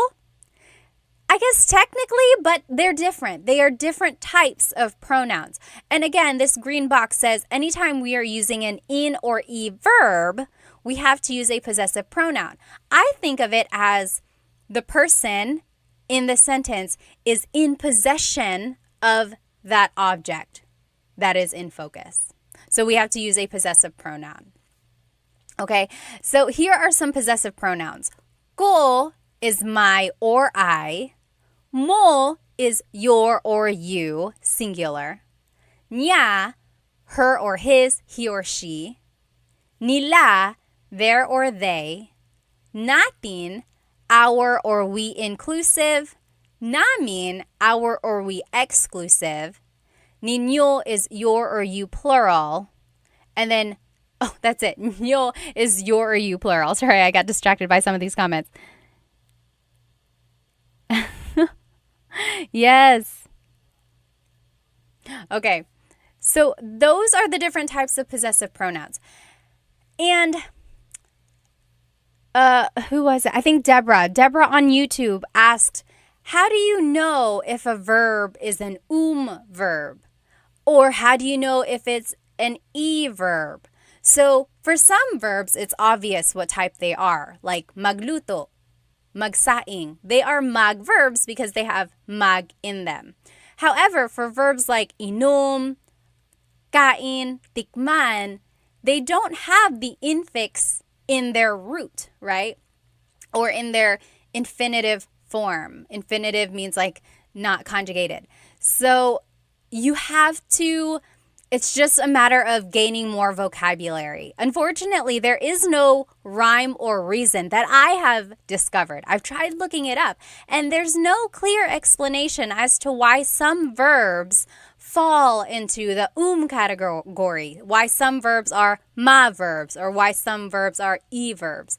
I think it's just from the linguistic gods back in the day. Someone in Tagalog was like, this is going to be an in verb. This is going to be an verb. Something like that. There is no clear explanation. If I discover one, I will share it. Or if anyone knows of an explanation why they are that way, please let me know. But again, it's just one of those things where you have to listen to Tagalog, kind of make a mental note of how verbs are conjugated, and then conjugate it in that way again next time. Okay, so now let's take a look at tikman. And here are some examples. So, I am tasting the dessert. I am tasting the dessert. Panghimagas means dessert. How would you say that? I am tasting the dessert. Dutchman said, I know there's a difference between ako and ko, but don't people don't understand you? They'll understand you. It's just not technically correct. You know, someone might correct you and say, "Oh, it should be ako, it should be ko." But technically they like mean the same thing. Cassidy said, "Wow, Tagalog takes a lot of memorization." I know that it can be kind of tricky. I would suggest maybe watching some Tagalog movies. Netflix has some. Prime Video has some as well. Sometimes YouTube just has some free Tagalog videos or Tagalog movies. They might be a little bit older. But it's a good way to listen and catch patterns, a good way to listen for root words or things like that. Or if you know a native Tagalog speaker, ask them to speak to you only in Tagalog. Try that. All right. Very good. Sure and Brian, you got it. Tinitikman ko ang panghimagas or yung. Very good. Yes, so both of you said yung or it could be ang. Again, they are interchangeable, but yung is a little bit more specific. It's like, oh, I'm tasting the desserts or I'm tasting the dessert. Very good, very good.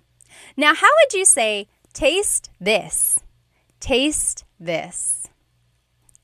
How would you say, taste this? Ito means this. Oh, Deborah asked, can you suggest some nice Filipino movies?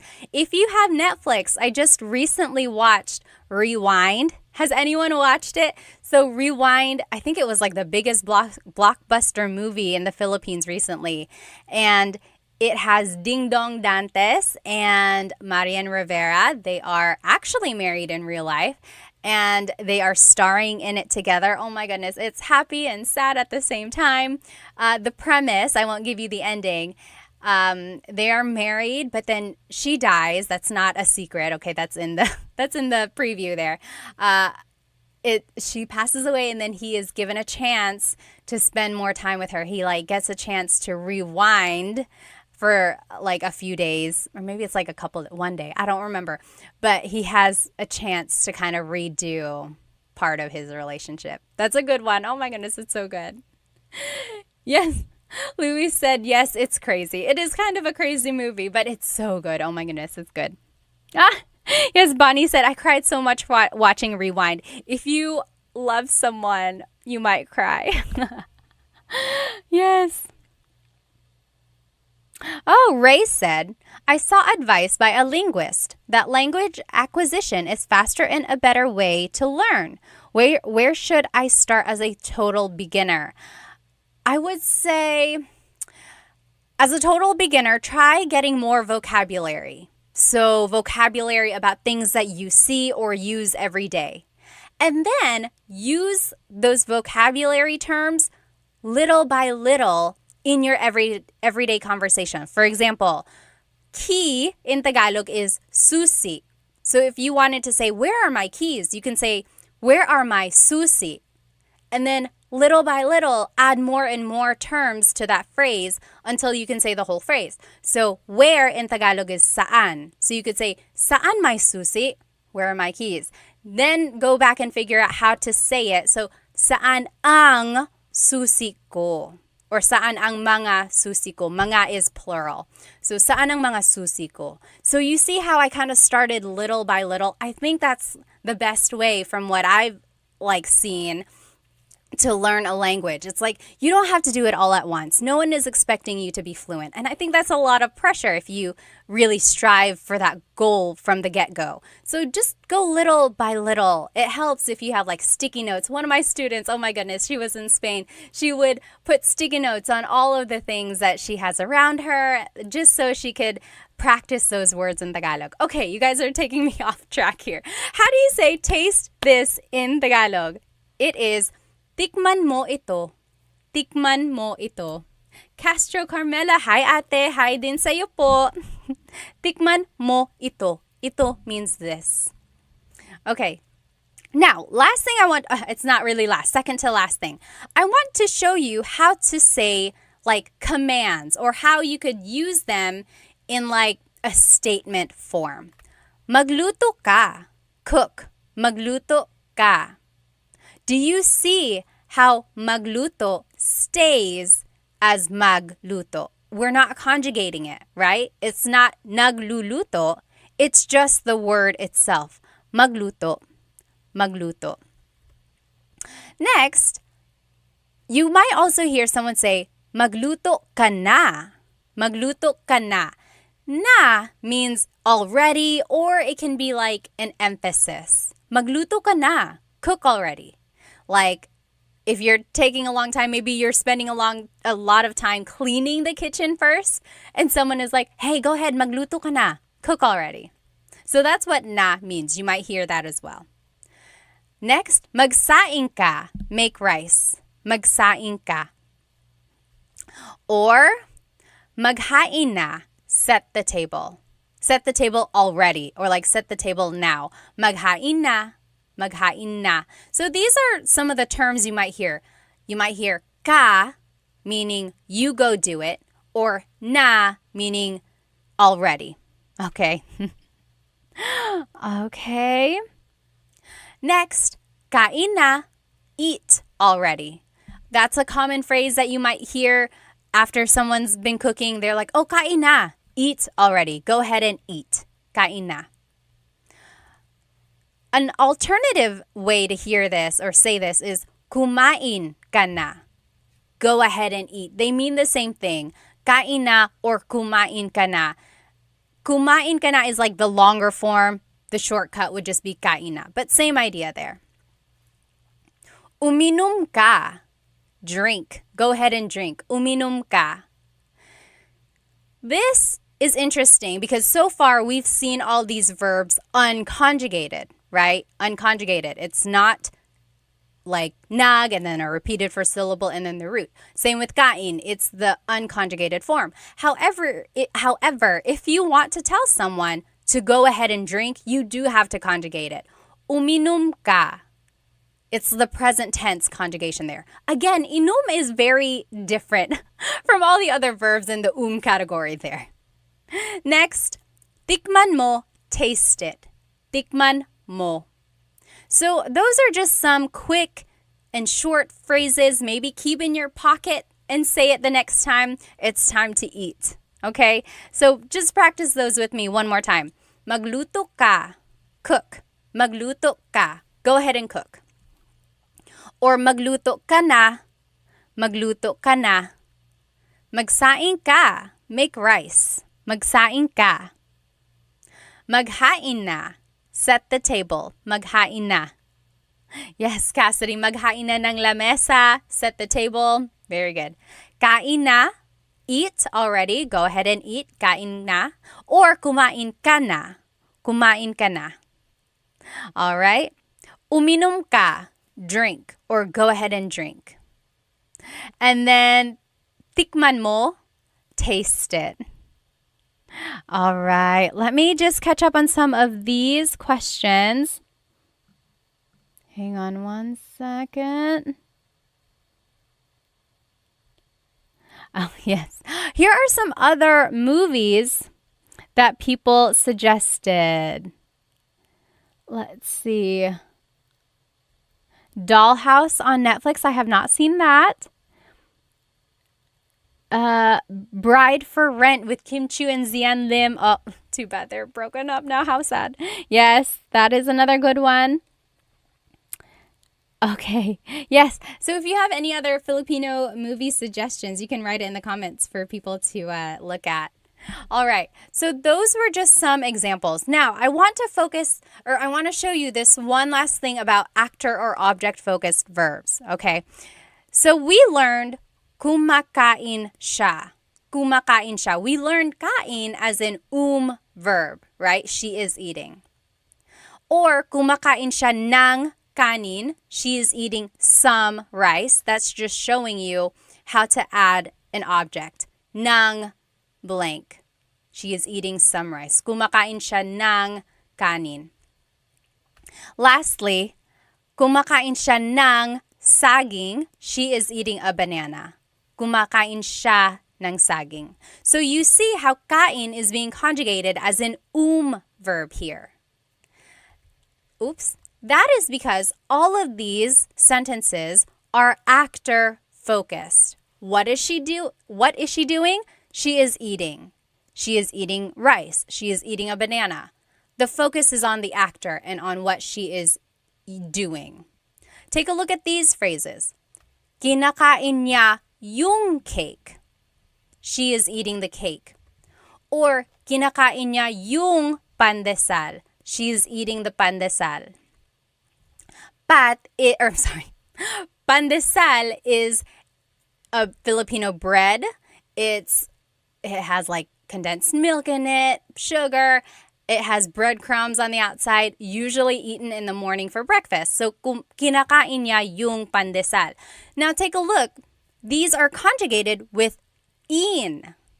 So, it's not anymore. Now, kain is being conjugated as an in verb. Yes, Cassidy said, kinakain, my jaw dropped. I know, this is an example of where a verb can be actor or object focused. So again, it's object focused. Here, the question is like, what is she eating? What is she eating? She's eating the cake. The focus is on the cake, right? The focus is on the object. What is she eating? She's eating the cake. Or she's eating the pandesal. Versus in the actor-focused verb, or in the actor-focused sentence, the question is like, what is she doing?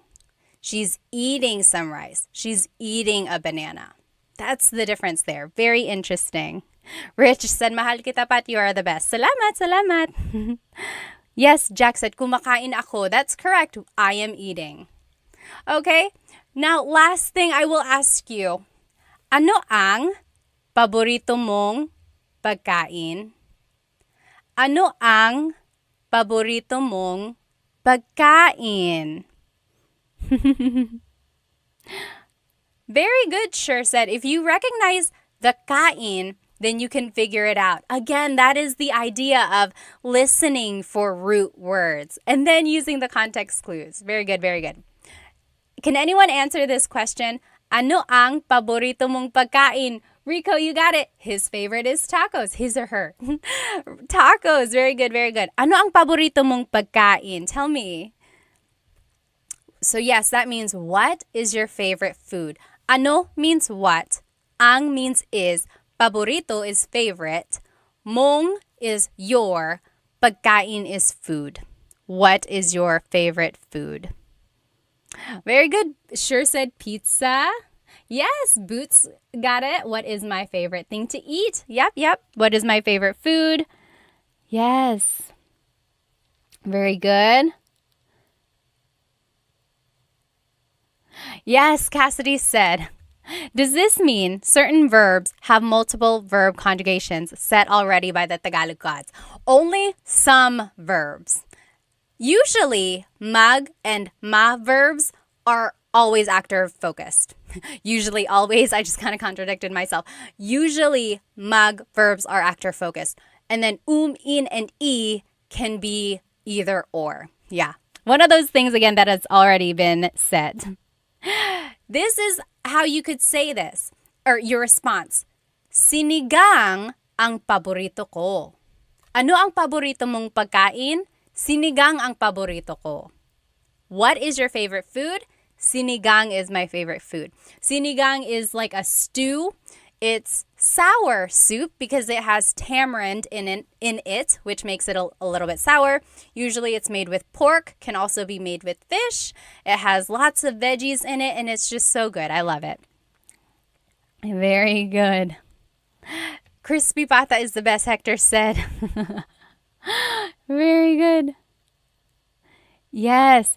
Had a lot of trouble with this, but the key in understanding really is to look at the question. If the question focuses on what someone is doing, it's actor focused. If it focuses on the verb to eat, then it's object. Yep, that's a good way to look at it. Yeah, that's correct. Let's see. Yes, Big Daddy. There is a lot of Spanish influence in it. Kare ang paborito ko. Very good, Jones. You got it. Sinigang, pizza, crispy pata, ube, ice cream, pork adobo ang paborito ko. Very good. I want to show you some alternative ways to respond. So again, this means my favorite is sinigang, but you might also hear the response this way.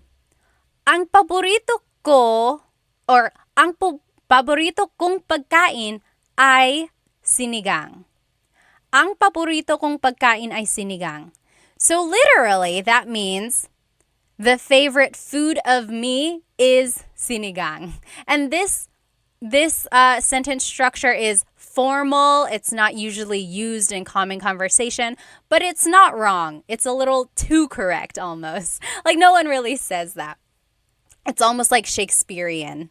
But that's correct. Ang paborito kong pagkain ay sinigang. Another way to say it is, ang paborito ko ay sinigang. So this one is a little bit less formal. It's perfectly acceptable as well. Sorry, I get distracted by some of these comments. Yes, kare-kare has peanut sauce in it. I think someone was asking, ano ang kare-kare? What is kare-kare? Usually made with beef, and then it has like peanut butter in it. Okay. And then lastly, the quick answer is just sinigang. Ano ang paborito mong pagkain? Sinigang. That's it. Okay, now just to review, this is everything we did tonight. We learned different verbs about eating and about food, and then we learned how to conjugate these verbs while we're using them in different phrases. And then we learned some food vocabulary during our practice questions as well. Does anyone have any questions before I let you go tonight? Oh, Rich said, why is food eliminated there? So in my answer, I said, sinigang ang paborito ko. I didn't say food, right? It's almost like asking, what is your favorite food? My favorite is sinigang. My favorite is sinigang. So you can add pagkain, like in this first example, the first alternative phrase, ang paborito kong pagkain ay sinigang. You don't have to say it, but you can. Very good question. Alrighty. Brian said, do I have homework for us to do at home? No, I didn't make any homework. Maybe next time I'll have some homework and then post the answer at a later time. But I hope you have a good rest of your day or evening, wherever you are. I'm going to go to bed, you guys. It's so late. Have a good night again whenever I see you. Try to catch me next Thursday, hopefully a little bit earlier than tonight. But thank you so much for joining me. Maraming salamat.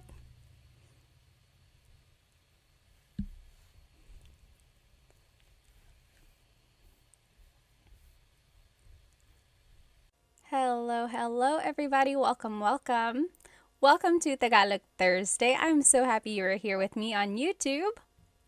Let me go ahead and just make sure our other friends are joining us as well. We have a really fun class tonight. Hello everybody. Welcome to Tagalog Thursday. I have missed you. I've missed you a lot. Tonight is going to be a very fun night because I actually have something that we're going to use, and I think it's going to be very, very helpful.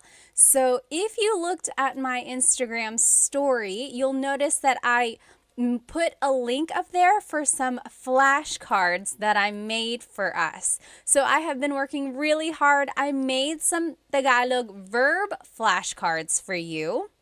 And not only are they vocabulary words about the different verbs in Tagalog, but on the back of the flashcards are conjugations of the verbs as well. Oh, TikTok, let me see if I can flip the screen so that you can see it. Is that better? Yeah, there we go. Okay. So these flashcards are so great because they have the word on them, and then on the back is how you conjugate the verb. Okay, a lot of you have said, oh, verbs and conjugation are like some of the most challenging things about Tagalog, and it's true.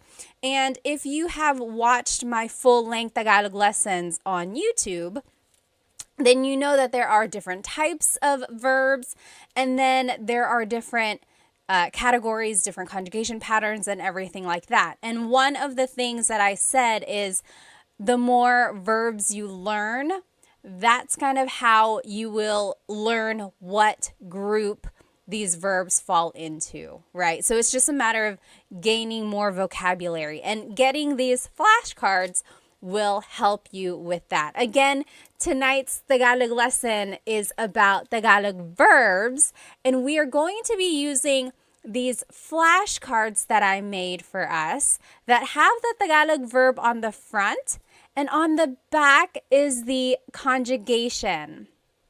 Conjugation means changing something into a different form. So these are the conjugations in the present tense, the past tense, the future tense, and then there's one more conjugation in there, or one more type of phrase. It's the command. You'll see how they are used when we go through them. Again, if you want to get your own copy of these flashcards that I made, the digital download is on my Stan store. I put the link in my stories, but also it's in the in my bio as well. Go ahead and write where you are currently watching from. Maybe tell me how old you are, and does anyone have a shout out? One time someone said, "Oh, it's my girlfriend's birthday. Can you say hi?" If anyone has a special event, please let me know. Or is it just a fun night? No special event on your side, but just something to celebrate just being with me learning Tagalog. Let me go ahead and catch up on some of these comments. Okay, let me catch up on some of these comments on Instagram here. Major said, "Ate Pat, gumagawa ako ng mabuti." You're doing something good. Are you trying to say you're doing well? You can say, "Mabuti ako, mabuti naman." What you said literally means I am doing something good, like you are doing a good deed or something. Oh, Chunkin Deuces said, "Quick question. Is there a difference between learning Filipino versus Tagalog?" Very, very good question. Does anyone know? I know the answer, but does anyone know the difference between Filipino and Tagalog? Think about it, write it in the comments, and let's see what everyone thinks. Hello, magandang araw, Vic said. Let's see. Hi, Ate. Kawabanga said. Miss Anna Adams said, "Kumusta ka, ate? Mabuti naman." Hi, Love and Lulu. All right, let's see here. Again, we're just waiting for everyone to join. Hello, hello. Oh, so many people. Let's see here. Rose from San Diego. Ronnie from LA. Royston from Singapore. I'm Heme from California. Brandon from Jacksonville, Florida. Hello, hello. Dilshan from New Zealand. Fritz from New Jersey. Hello, hello. Mabuhay Thursday. Hello, hello. Let me see. Oh, did someone have a shout out? I forgot. Earrings are fire. Team D Texas said, "Salamat." These are from Pick You Official. I think Pick You Official. Let's see. How about over here on TikTok? Captain says, "I'm a Filipino. I'm all the way from LA, California." Hello, hello. Yes, exactly right. So Rocky's Barber. So the question was, Chunkin Deuces asked, what is the difference between Filipino and Tagalog? And over here on TikTok, Rockin' Barber said, Filipino incorporates the borrowed phrases and words. Exactly right. So Tagalog is a very old language. In fact, it's one of the oldest ones in the Philippines. There's like written by Bayin that's been found. It's just a very old language. And of course, the Philippines itself has had a lot of influence from so many countries, like Spain, of course, when they occupied it for 300 years. Then there was America and even Japan for a little while. And Chinese, because there were a lot of immigrants from southern China. So along with all of those different cultures, they incorporated a lot of those words into Tagalog. So much so that Tagalog itself kind of got mingled with all these languages. So they had to change it a little bit.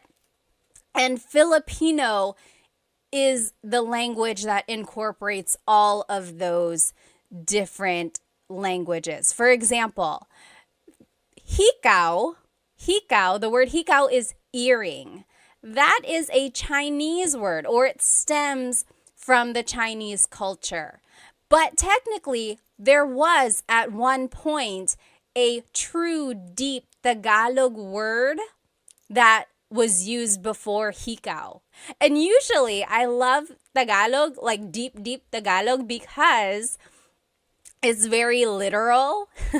When you think of the word a chair in Tagalog is upuan. There are lots of different words for chair. Upuan is a word for chair.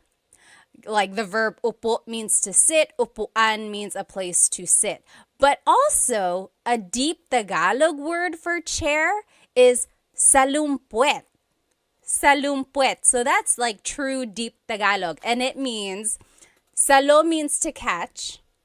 Puet is your bottom. So salumpuet is something that is catching your bottom, right? Your chair. So that's the difference between Tagalog and Filipino. So yes, Filipino kind of incorporates all of those different borrowed words, as Rockin' Barber said, whereas Tagalog really is like the pure whatever it was before all of those influences. Although nowadays, Filipino, Tagalog, Filipino, they are used interchangeably and people will understand what you mean. But technically, there is a difference. Oh, hello, Tagalog Kurt. Someone is saying hello, Tagalog Kurt. Are they here? Anyway, again, thank you. Let's go ahead and get started. Tonight's lesson is going to be all about Tagalog verbs, okay?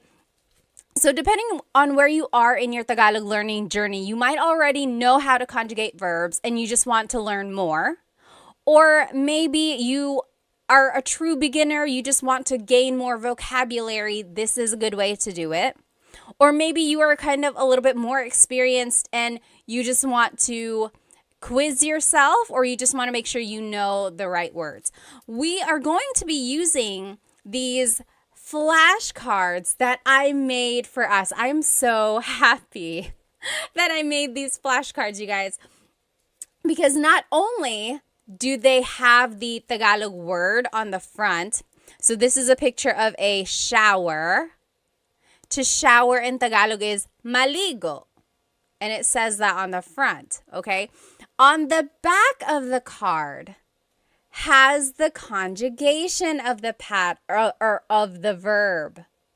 Okay, so it's like there are different ways you can use these cards. One way is to cover the Tagalog word and then quiz yourself. Be like, okay, what is to shower? What is to shower? Then you're like, okay, it's maligo. Now, what if I want to say, I am taking a shower? What is it again? What is it again? Then you look on the back, you're like, oh, naliligo ako. Naliligo ako. Okay, so you can purchase your own copy of these flashcards on in my Stan store. The link is in my IG stories right now, or the link to my Stan store is in my bio as well. I will note that when you purchase it, it is just a digital copy. So you're going to be purchasing the PDF form, and it's going to look like this, okay? It's just a PDF form, a document, and you will be responsible for cutting them out and putting it back to back if you want. And then I even went farther and put a lamination on them just to make it have that flashcard feel, okay? But if you don't want to do all that, you could just print it out, maybe like put holes in it and put it in a 3-ring binder, or even just put a staple in it and call it a day. This is just a really good way to review, I think. Let me check over here on YouTube. Okay. Oh, Saul said, nakakatawa ka. I learned that yesterday from your Insta. Salamat, salamat. Nakakatawa ka rin. You're funny. All right, so let's just go over some basics about Tagalog verbs, okay? In Tagalog, there are 5 different types of verbs in Tagalog. Okay, let me find these cards here. I had organized them and now I'm just gonna find, here we go. So in Tagalog, there are mag verbs, mag, meaning they start with mag. Mag is their prefix. There's mag verbs. Then there's ma verbs. Ma. They also start with ma, like matulog. Then there's verbs. Then there's in verbs.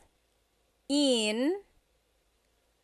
And then e verbs. E verbs.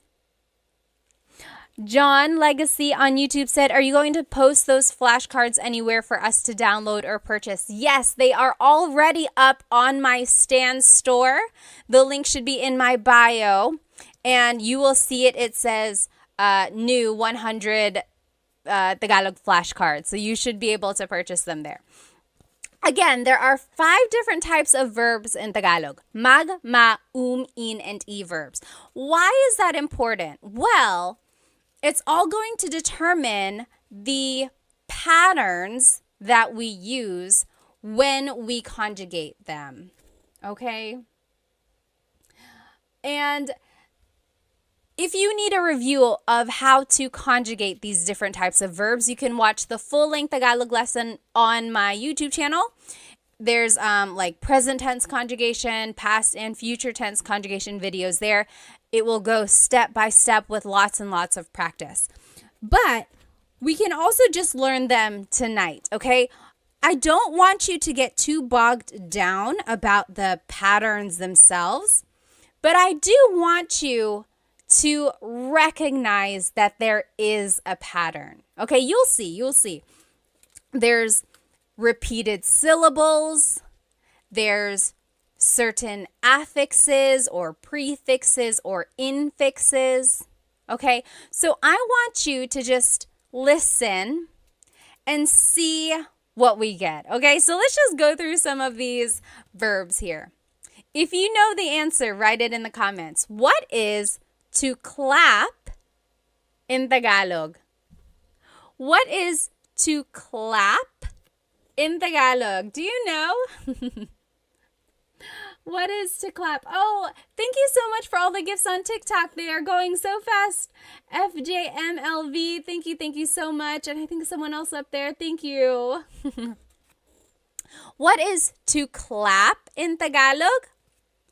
To clap, yes, Mr. Mark Tricks. So, palakpak or pumalakpak. Very good. Yes. Oh, Solman, thank you so much for the roses on TikTok. Maraming salamat. Thank you. So, pumalakpak or palakpak. So, technically, the root word here is palakpak. Palakpak. All verbs in Tagalog have a root, and then something is added to them to change the tense. For verbs, sometimes they are referred to as just the root, palakpak. Sometimes they are referred to with the already in it. So if you said palakpak, that is correct. If you said pumalakpak, that is also correct. JB on YouTube said magclap. Yes and no. So I love mag verbs because you can always use mag as a way to turn an English word into a Tagalog verb. If you don't know a verb in Tagalog, turn it into a mag verb and conjugate it that way. So JB said mag-clap because they couldn't remember what to clap is. But technically it's palakpak or pumalakpak. Now let's take a look at how it's conjugated. Oh, Jess, thank you. Thank you so much for the gift on TikTok. Maraming salamat. So if you want to say, I am clapping, it would be, pumapalakpak ako. Pumapalakpak ako. So that's just right here. Again, these flashcards are on my Stan store. You can purchase the digital copy and then you can cut them out and laminate it yourself. On the front of it is the verb. On the back are the conjugations. Okay, so in the present tense, it would be pumapalakpak ako. Pumapalakpak ako. Oh, Saul, thank you so much for the badge on Instagram. Thank you, thank you. In the past tense, it's pumalakpak ako. Pumalakpak ako. Future tense, it's papalakpak ako. So, it's very interesting.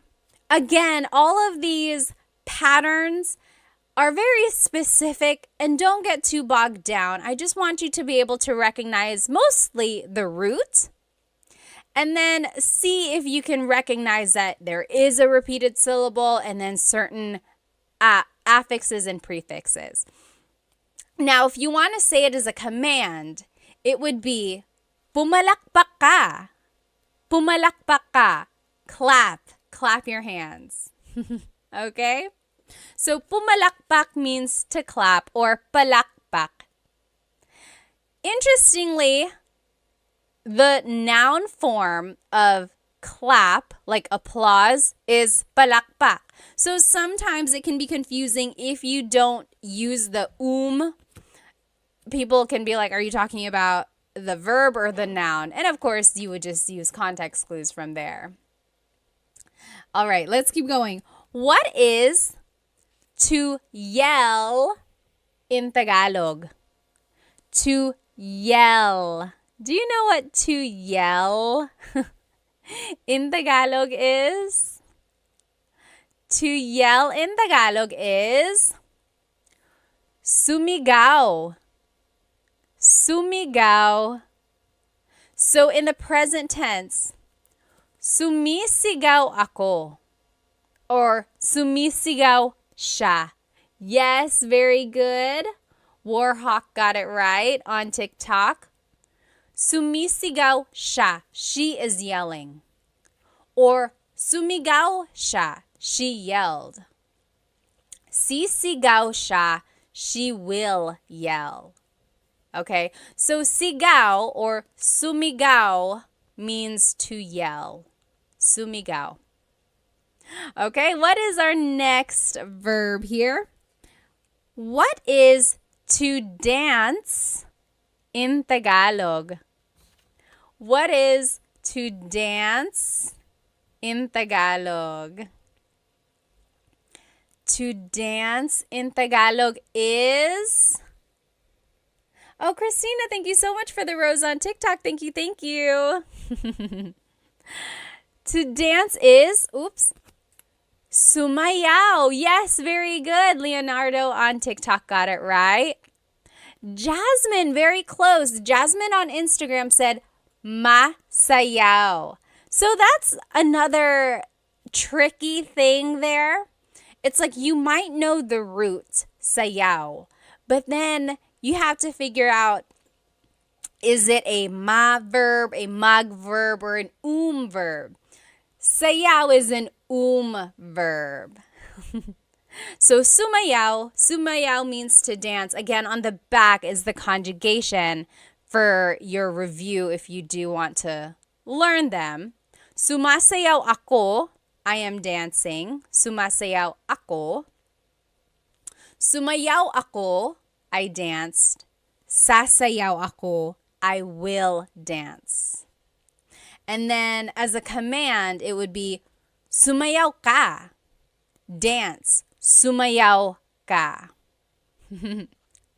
Dilshan said, isn't masaya happy? Yes, masaya means happy. Sumayaw is a little different from masaya. Okay? I guess we're in this stack of verbs. What is to cry in Tagalog? What is to cry in Tagalog? Oh, Cam said, where can I get the flashcards? You can download the flashcards from my Stan store.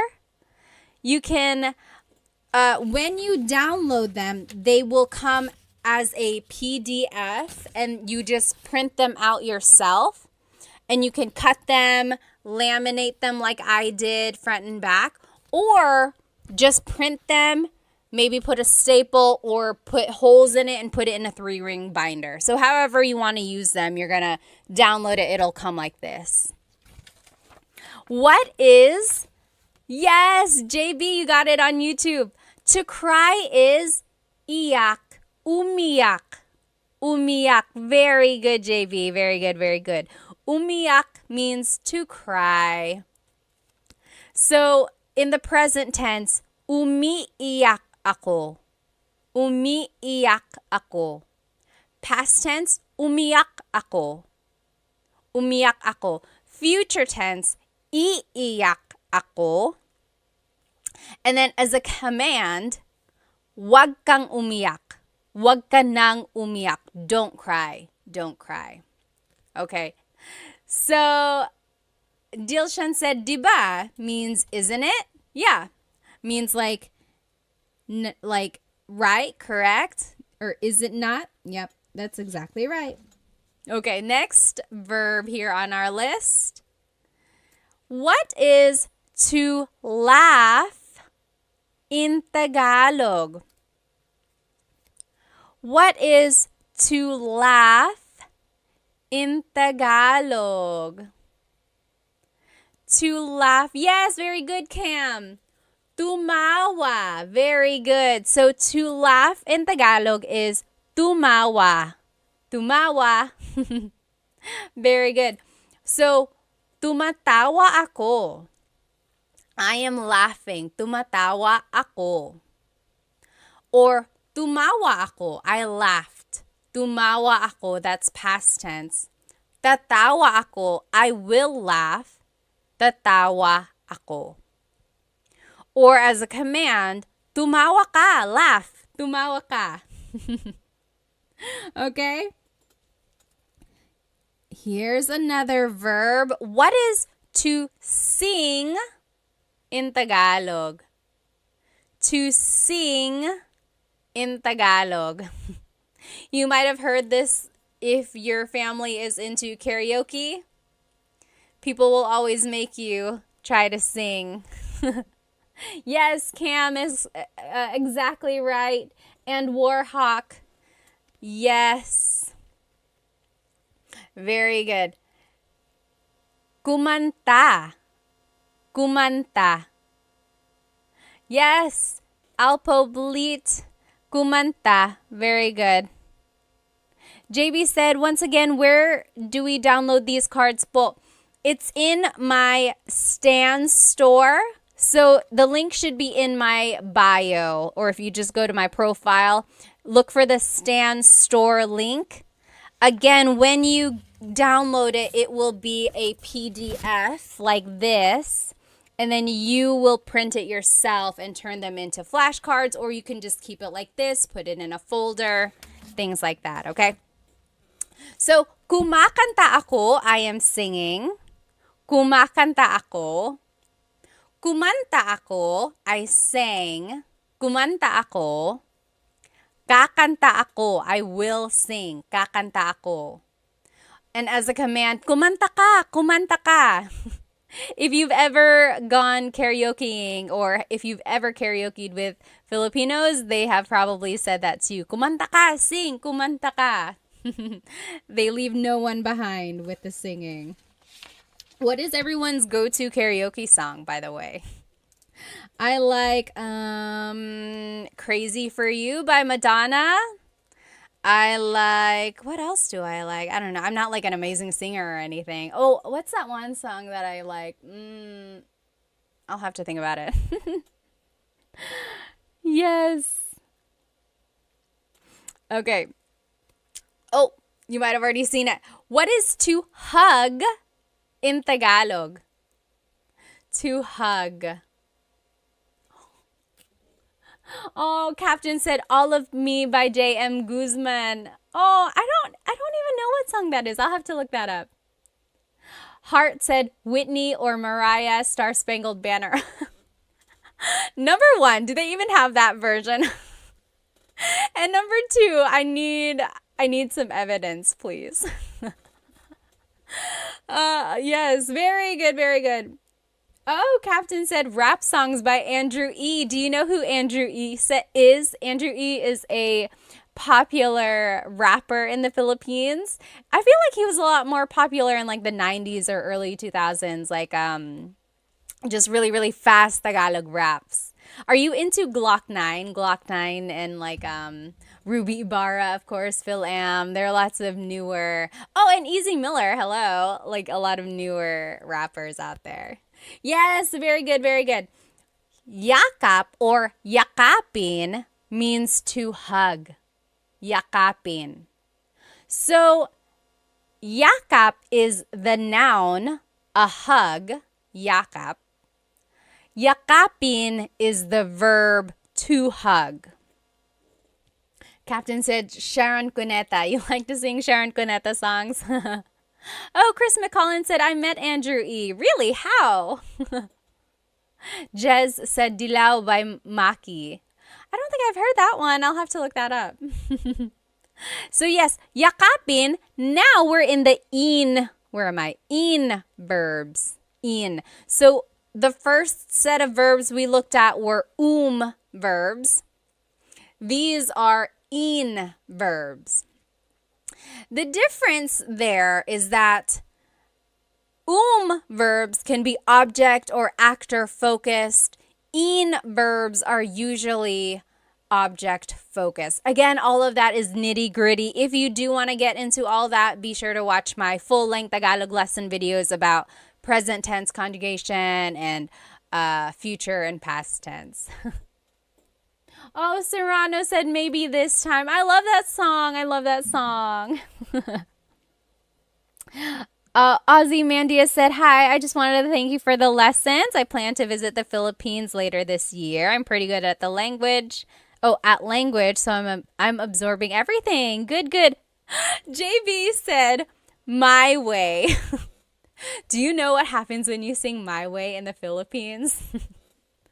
It doesn't always happen, but for a while, there was like really bad things happening whenever you sang My Way in the Philippines. It used to be like maybe like 10 years ago. For a while, when people sang My Way, they would get unalived. They wouldn't, I don't know what would happen. Like it would be so violent, and then yeah, so for a while there was just that thing where it was like, don't sing My Way, or it became a joke where it was like, oh, you're gonna sing My Way. So be careful with that song. Okay, yeah, so yakap or yakapin means to hug. In the future tense, it's, I'm just trying to think because I don't want to say it wrong. Yinayakap ko siya. I am hugging him. Yinayakap ko siya. Past tense, yinakap ko siya. Future tense, yayakapin ko siya. Okay? So, yakap is an in verb. As a command, maybe you can use this on your sweet, lovey, loved one. Yakapin mo ako. Yakapin mo ako. That means hug me. Yakapin mo ako. I'll put it up here so you can see it. That's the command. Hug me. Yakapin mo ako. Try saying that to your honey tonight. I'm sure it'll make them super kilig. Yakapin mo ako. Okay. Someone put it or wrote a question up here. Someone asked why. Why is it that when you sang My Way, you would get like unalived? I don't know. It was just like, maybe it just happened to be that when people were singing that, there were like violent people around them. I don't know. But for a while, you should look it up. It was like singing My Way at karaoke was kind of dangerous. Oh, and then someone asked, do you know how to speak Bisaya? No, I do not, but I know someone who does, and I'll be sharing them with you in just a little while, like maybe next week or in a couple weeks. Oh, someone up here asked, Ladorabi said, is Filipino Sign Language the same as American Sign Language? So I feel like either last year or the year before, I posted a video of Filipino Sign Language. And then people commented, oh, it's the same as American Sign Language because American Sign Language actually is universal. So people said it's the same. But I'm sure there might be some nuances. But that is a great question. If anyone knows, like, is there a difference between Filipino Sign Language and American Sign Language? Let us know. Jasmine said, I heard of you sing it badly. So maybe if you sing My Way badly, then that's why it was so violent. Patch said, your tutorials really helped me in my tutoring sesh with my US students. Thank you, thank you, thank you. Maraming salamat. Thank you, din. Oh, interesting. Okay, so PJ said Japanese Sign Language is a little different. Interesting. Okay, so yeah, there might be some similarities between Filipino Sign Language and then like American Sign Language, but also there might be some differences as well. Warhawk said, I'll never sing that song in the Philippines. Yeah, don't sing My Way. You might not want to. Okay, and then someone asked, do I speak Waray? No, I do not, but I'm looking for someone who can teach it. If you know anyone who can teach Waray, send them my way. Okay. What is to pull in Tagalog? What is to pull in Tagalog? Yes, JB, yakapin was an in verb. We're actually in the in verbs now. Tots asked, can you speak Kapampangan? No, I cannot. I wish I knew people who could, though. Yes, Serrano. Hilahin. Very good, Warhawk. Hilahin. Hilahin. Very good. Hilahin means to pull. Hila means to pull. That's the root. Hila. Hilahin is like the conjugated version, or it's just incorporating that in affix there. So hila means to pull. Hilahin is conjugating it as an in verb. In the present tense, it's hinihila ko ang lubid. I am pulling the rope. Hinihila ko ang lubid. In the past tense, hinila ko ang lubid. In the future tense, hihilahin ko ang lubid. As a command, it would be hilahin mo ang lubid. Okay, so again, I just want you to notice the root word. I want you to notice that there is a pattern. You don't have to like get into the nitty-gritty of all the exact patterns if you don't know them yet. But see if you can recognize like, oh, that sounds like it's present tense. That sounds like it's past, or that sounds like it's future. Okay. But more than anything, I do just want you to get the root word to be able to recognize that, oh, hila means to pull. Again, these cards, these flashcards are on my Stan store. You can purchase them. When you buy them, though, remember that it's going to be the digital download, and it will come as a PDF. When you print them out, you can cut them, you can laminate them like I did, or you can just keep it like this in a folder and use it to study, okay? You said, can you send me that card? Someone said on TikTok. Just go ahead and get it from my Stan store. There are 100 verbs. 100!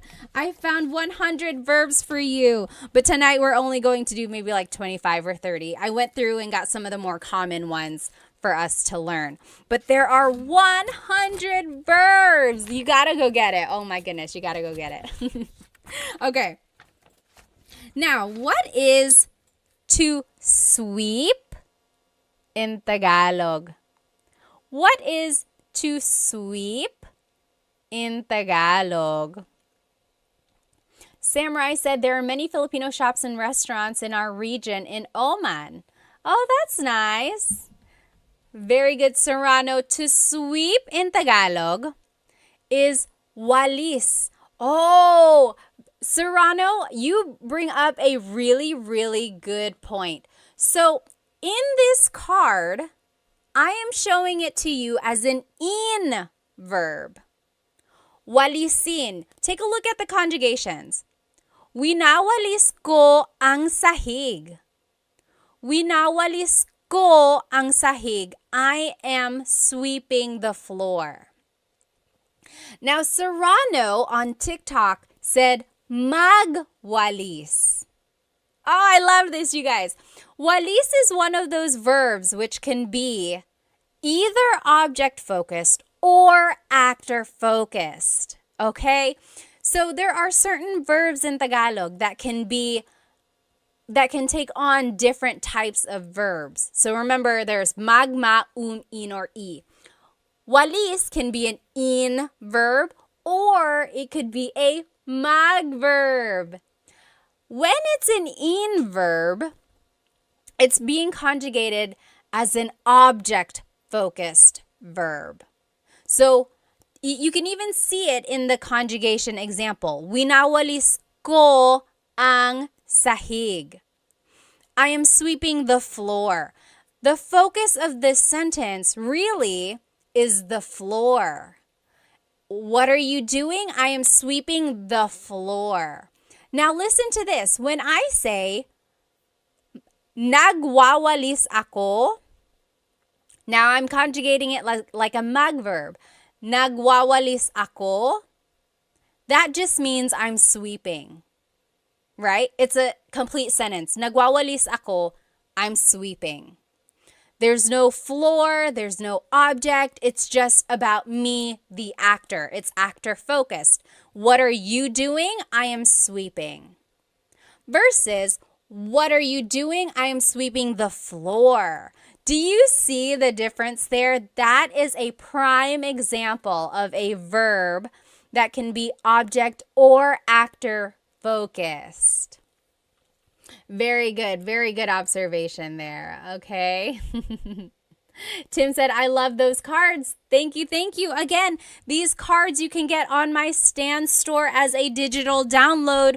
When you purchase them, it's going to come as a PDF form, and you can cut them out and laminate them like I did, like front and back. Or you can just keep it in a folder and use it to study that way. There are 100 verbs in this pack, okay? Okay. Oh no, I have to go, Ryo said. Bye. Salamat. Let's see. This random name said, are you American? Yes, I am. And I'm also Filipino. Okay. What is to tell or to say in Tagalog? What is to tell and to say in Tagalog? Kakak said, how do I get the cards? A link to them is in my bio, the Stan store. Look for the link to my Stan store. Oh, very interesting. String said, magsalita. Very close. Oh, very close, you guys. Yes. Dilshan on Instagram said, nagsasalita. JB said, is the Stan store on your IG page? You can find it in my YouTube channel as well. Just go to the About Me area and then look for the Stan store. Yes, JB actually got it. So it's sabi. or sabihin. So, very interesting. A lot of you are saying salita. Salita means, it also means to say, but really it means like to talk. Magsalita ka, talk. But also it can mean like say something. So salita and sabi are very similar. It's kind of like saying say, tell, talk, right? They're all kind of similar. Sabihin technically means to tell or to say. Very interesting. Oh, Yahia said, what is the best free app to learn Tagalog? Anyone know what is the best free app? I know of like this one app I made a video for.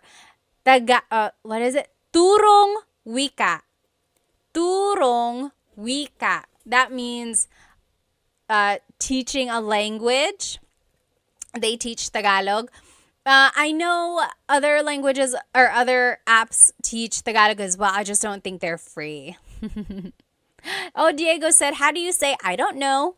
How do you say I don't know in Tagalog? What do you think? Write it in the comments. That one is easy. There are a couple ways to say it actually. Oh, Mr. Crank said, is there an app that you would recommend to help learn Tagalog?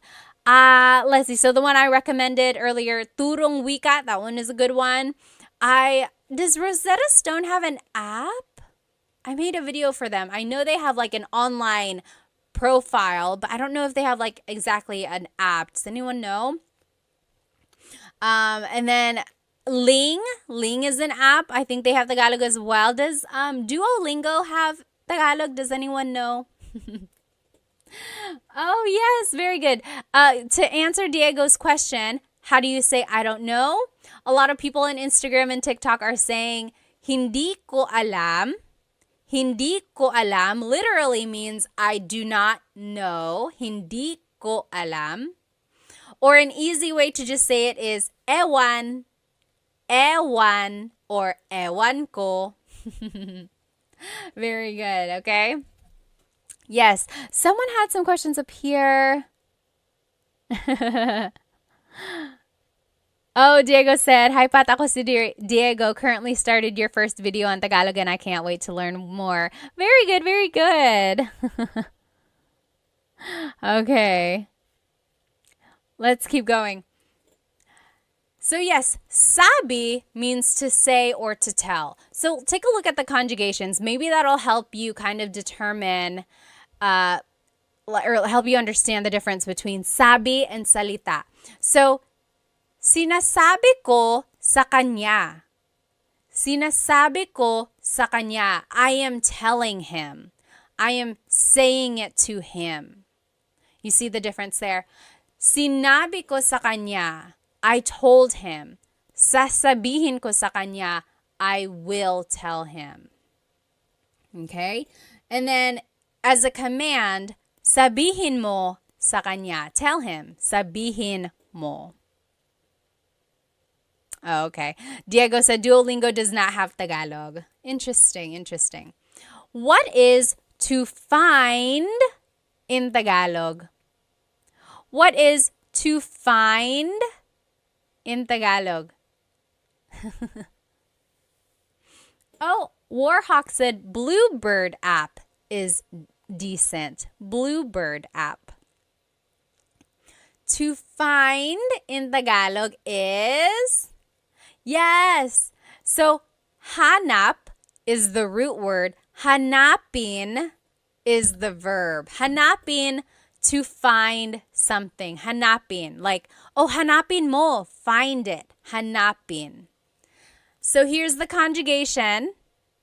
Hinahanap ko ang susi. Hinahanap ko ang susi. I am looking for the key. Hinahanap. That's the present tense. Past tense, hinanap ko ang susi. Hinanap. I looked for the key. Hahanapin ko ang susi. Hahanapin ko. I will find the key.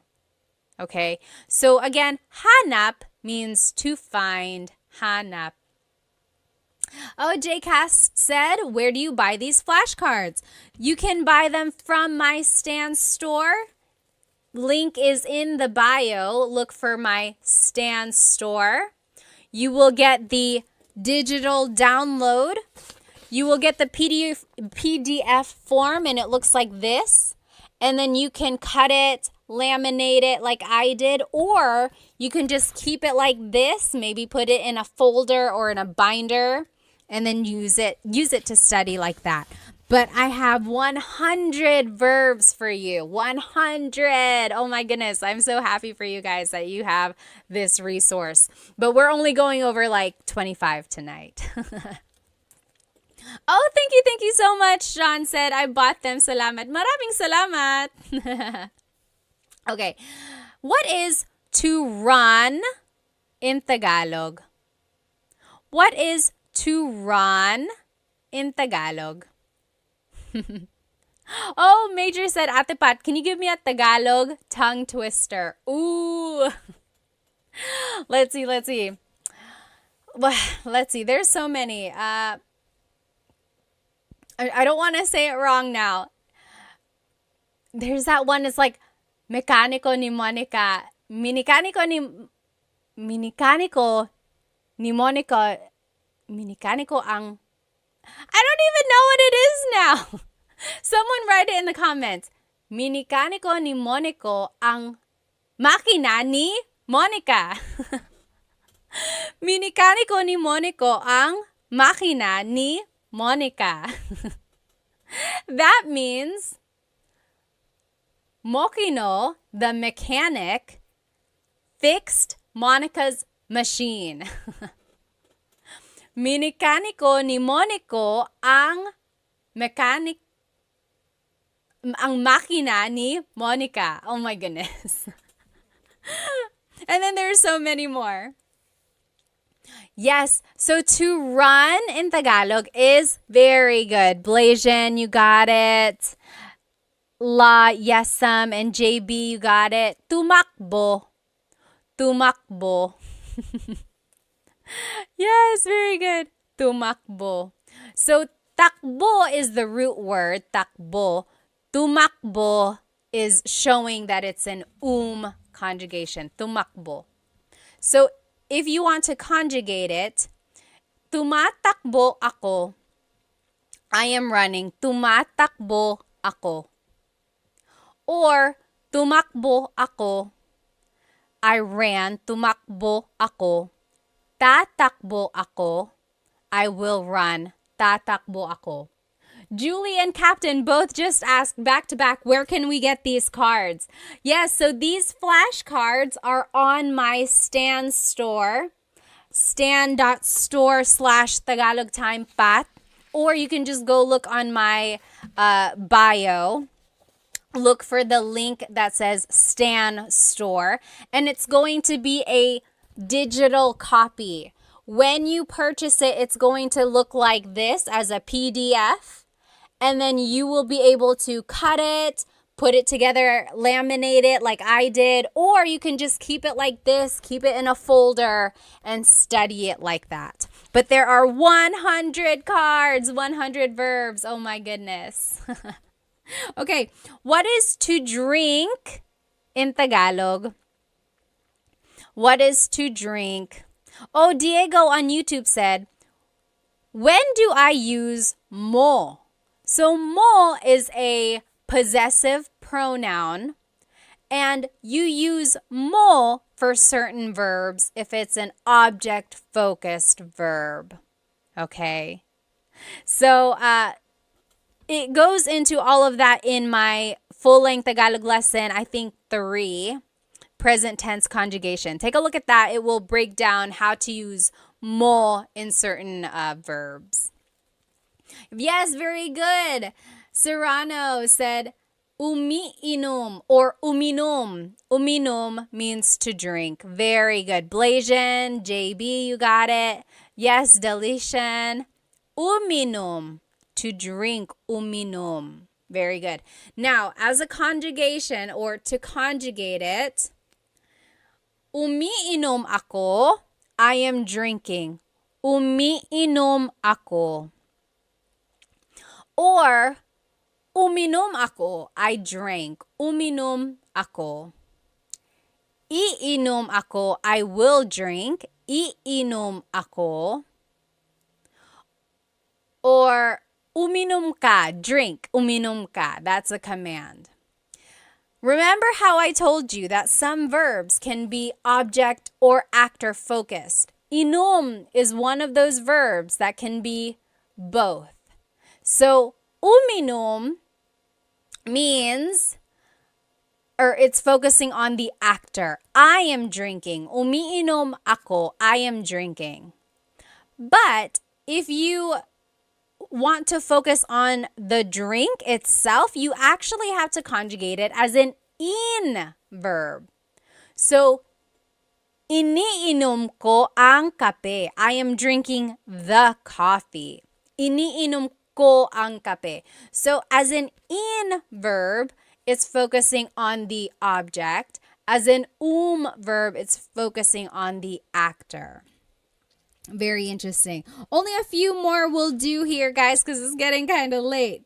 So here, what is to eat in Tagalog?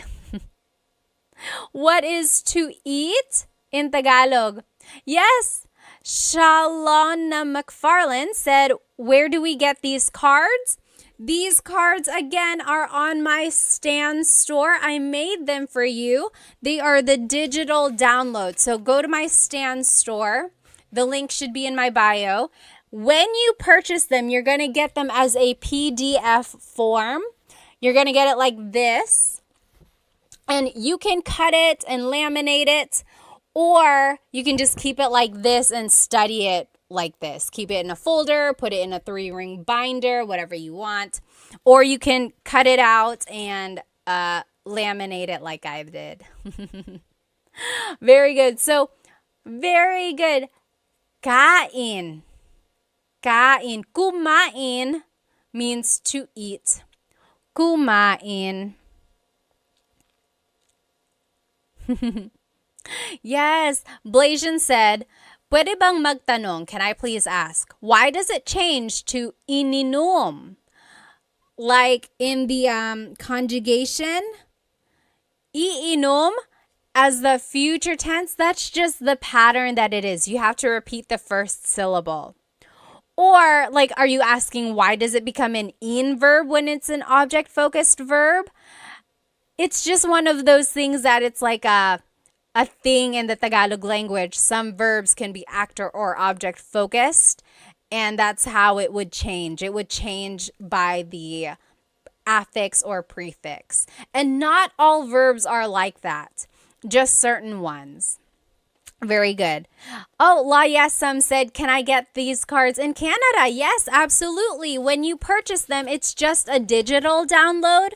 So it will go straight to your email, and then you can print it however you want, and then you can cut it out, or you can even just keep it like that. Very good. So kumain means to eat. Let's conjugate it. So kumakain ako.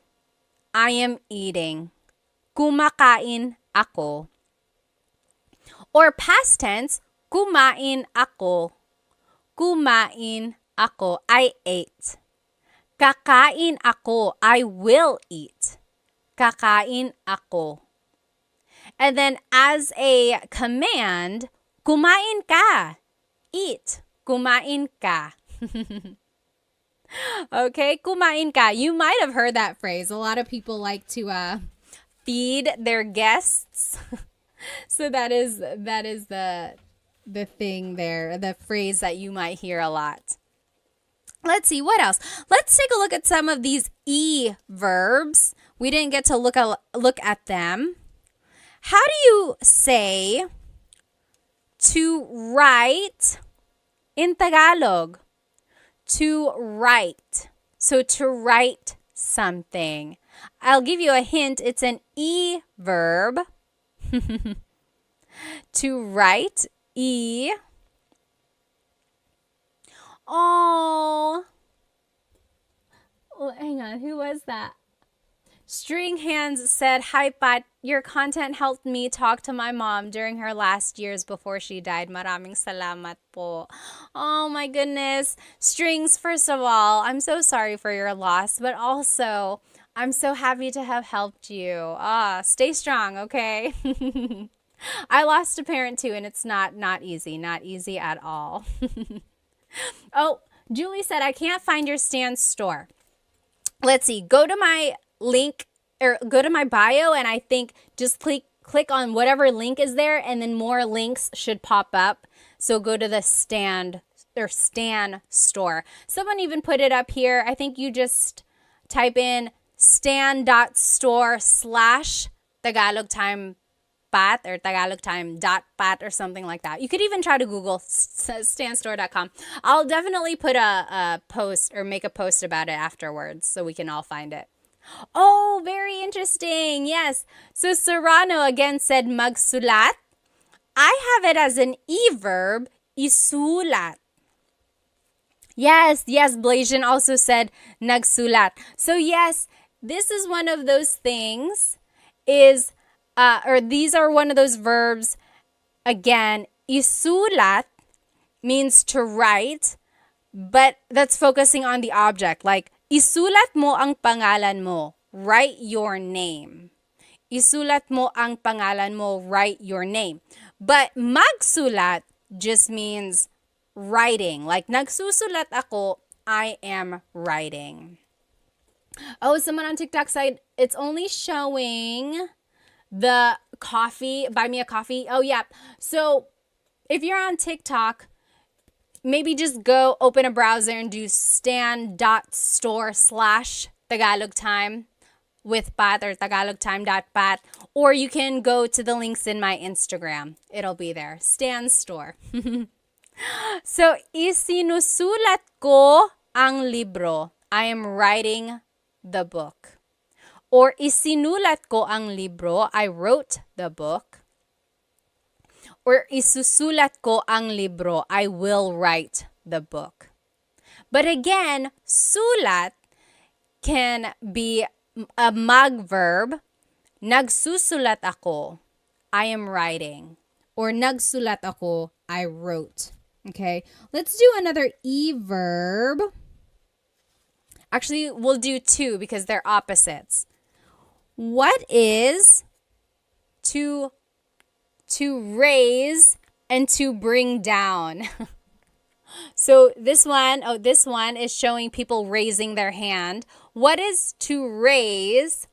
This one is showing a man putting a box down. So what is to bring down? So to raise and to bring down. What is to raise and to bring down in Tagalog? And I gave you a hint. It's an e-verb.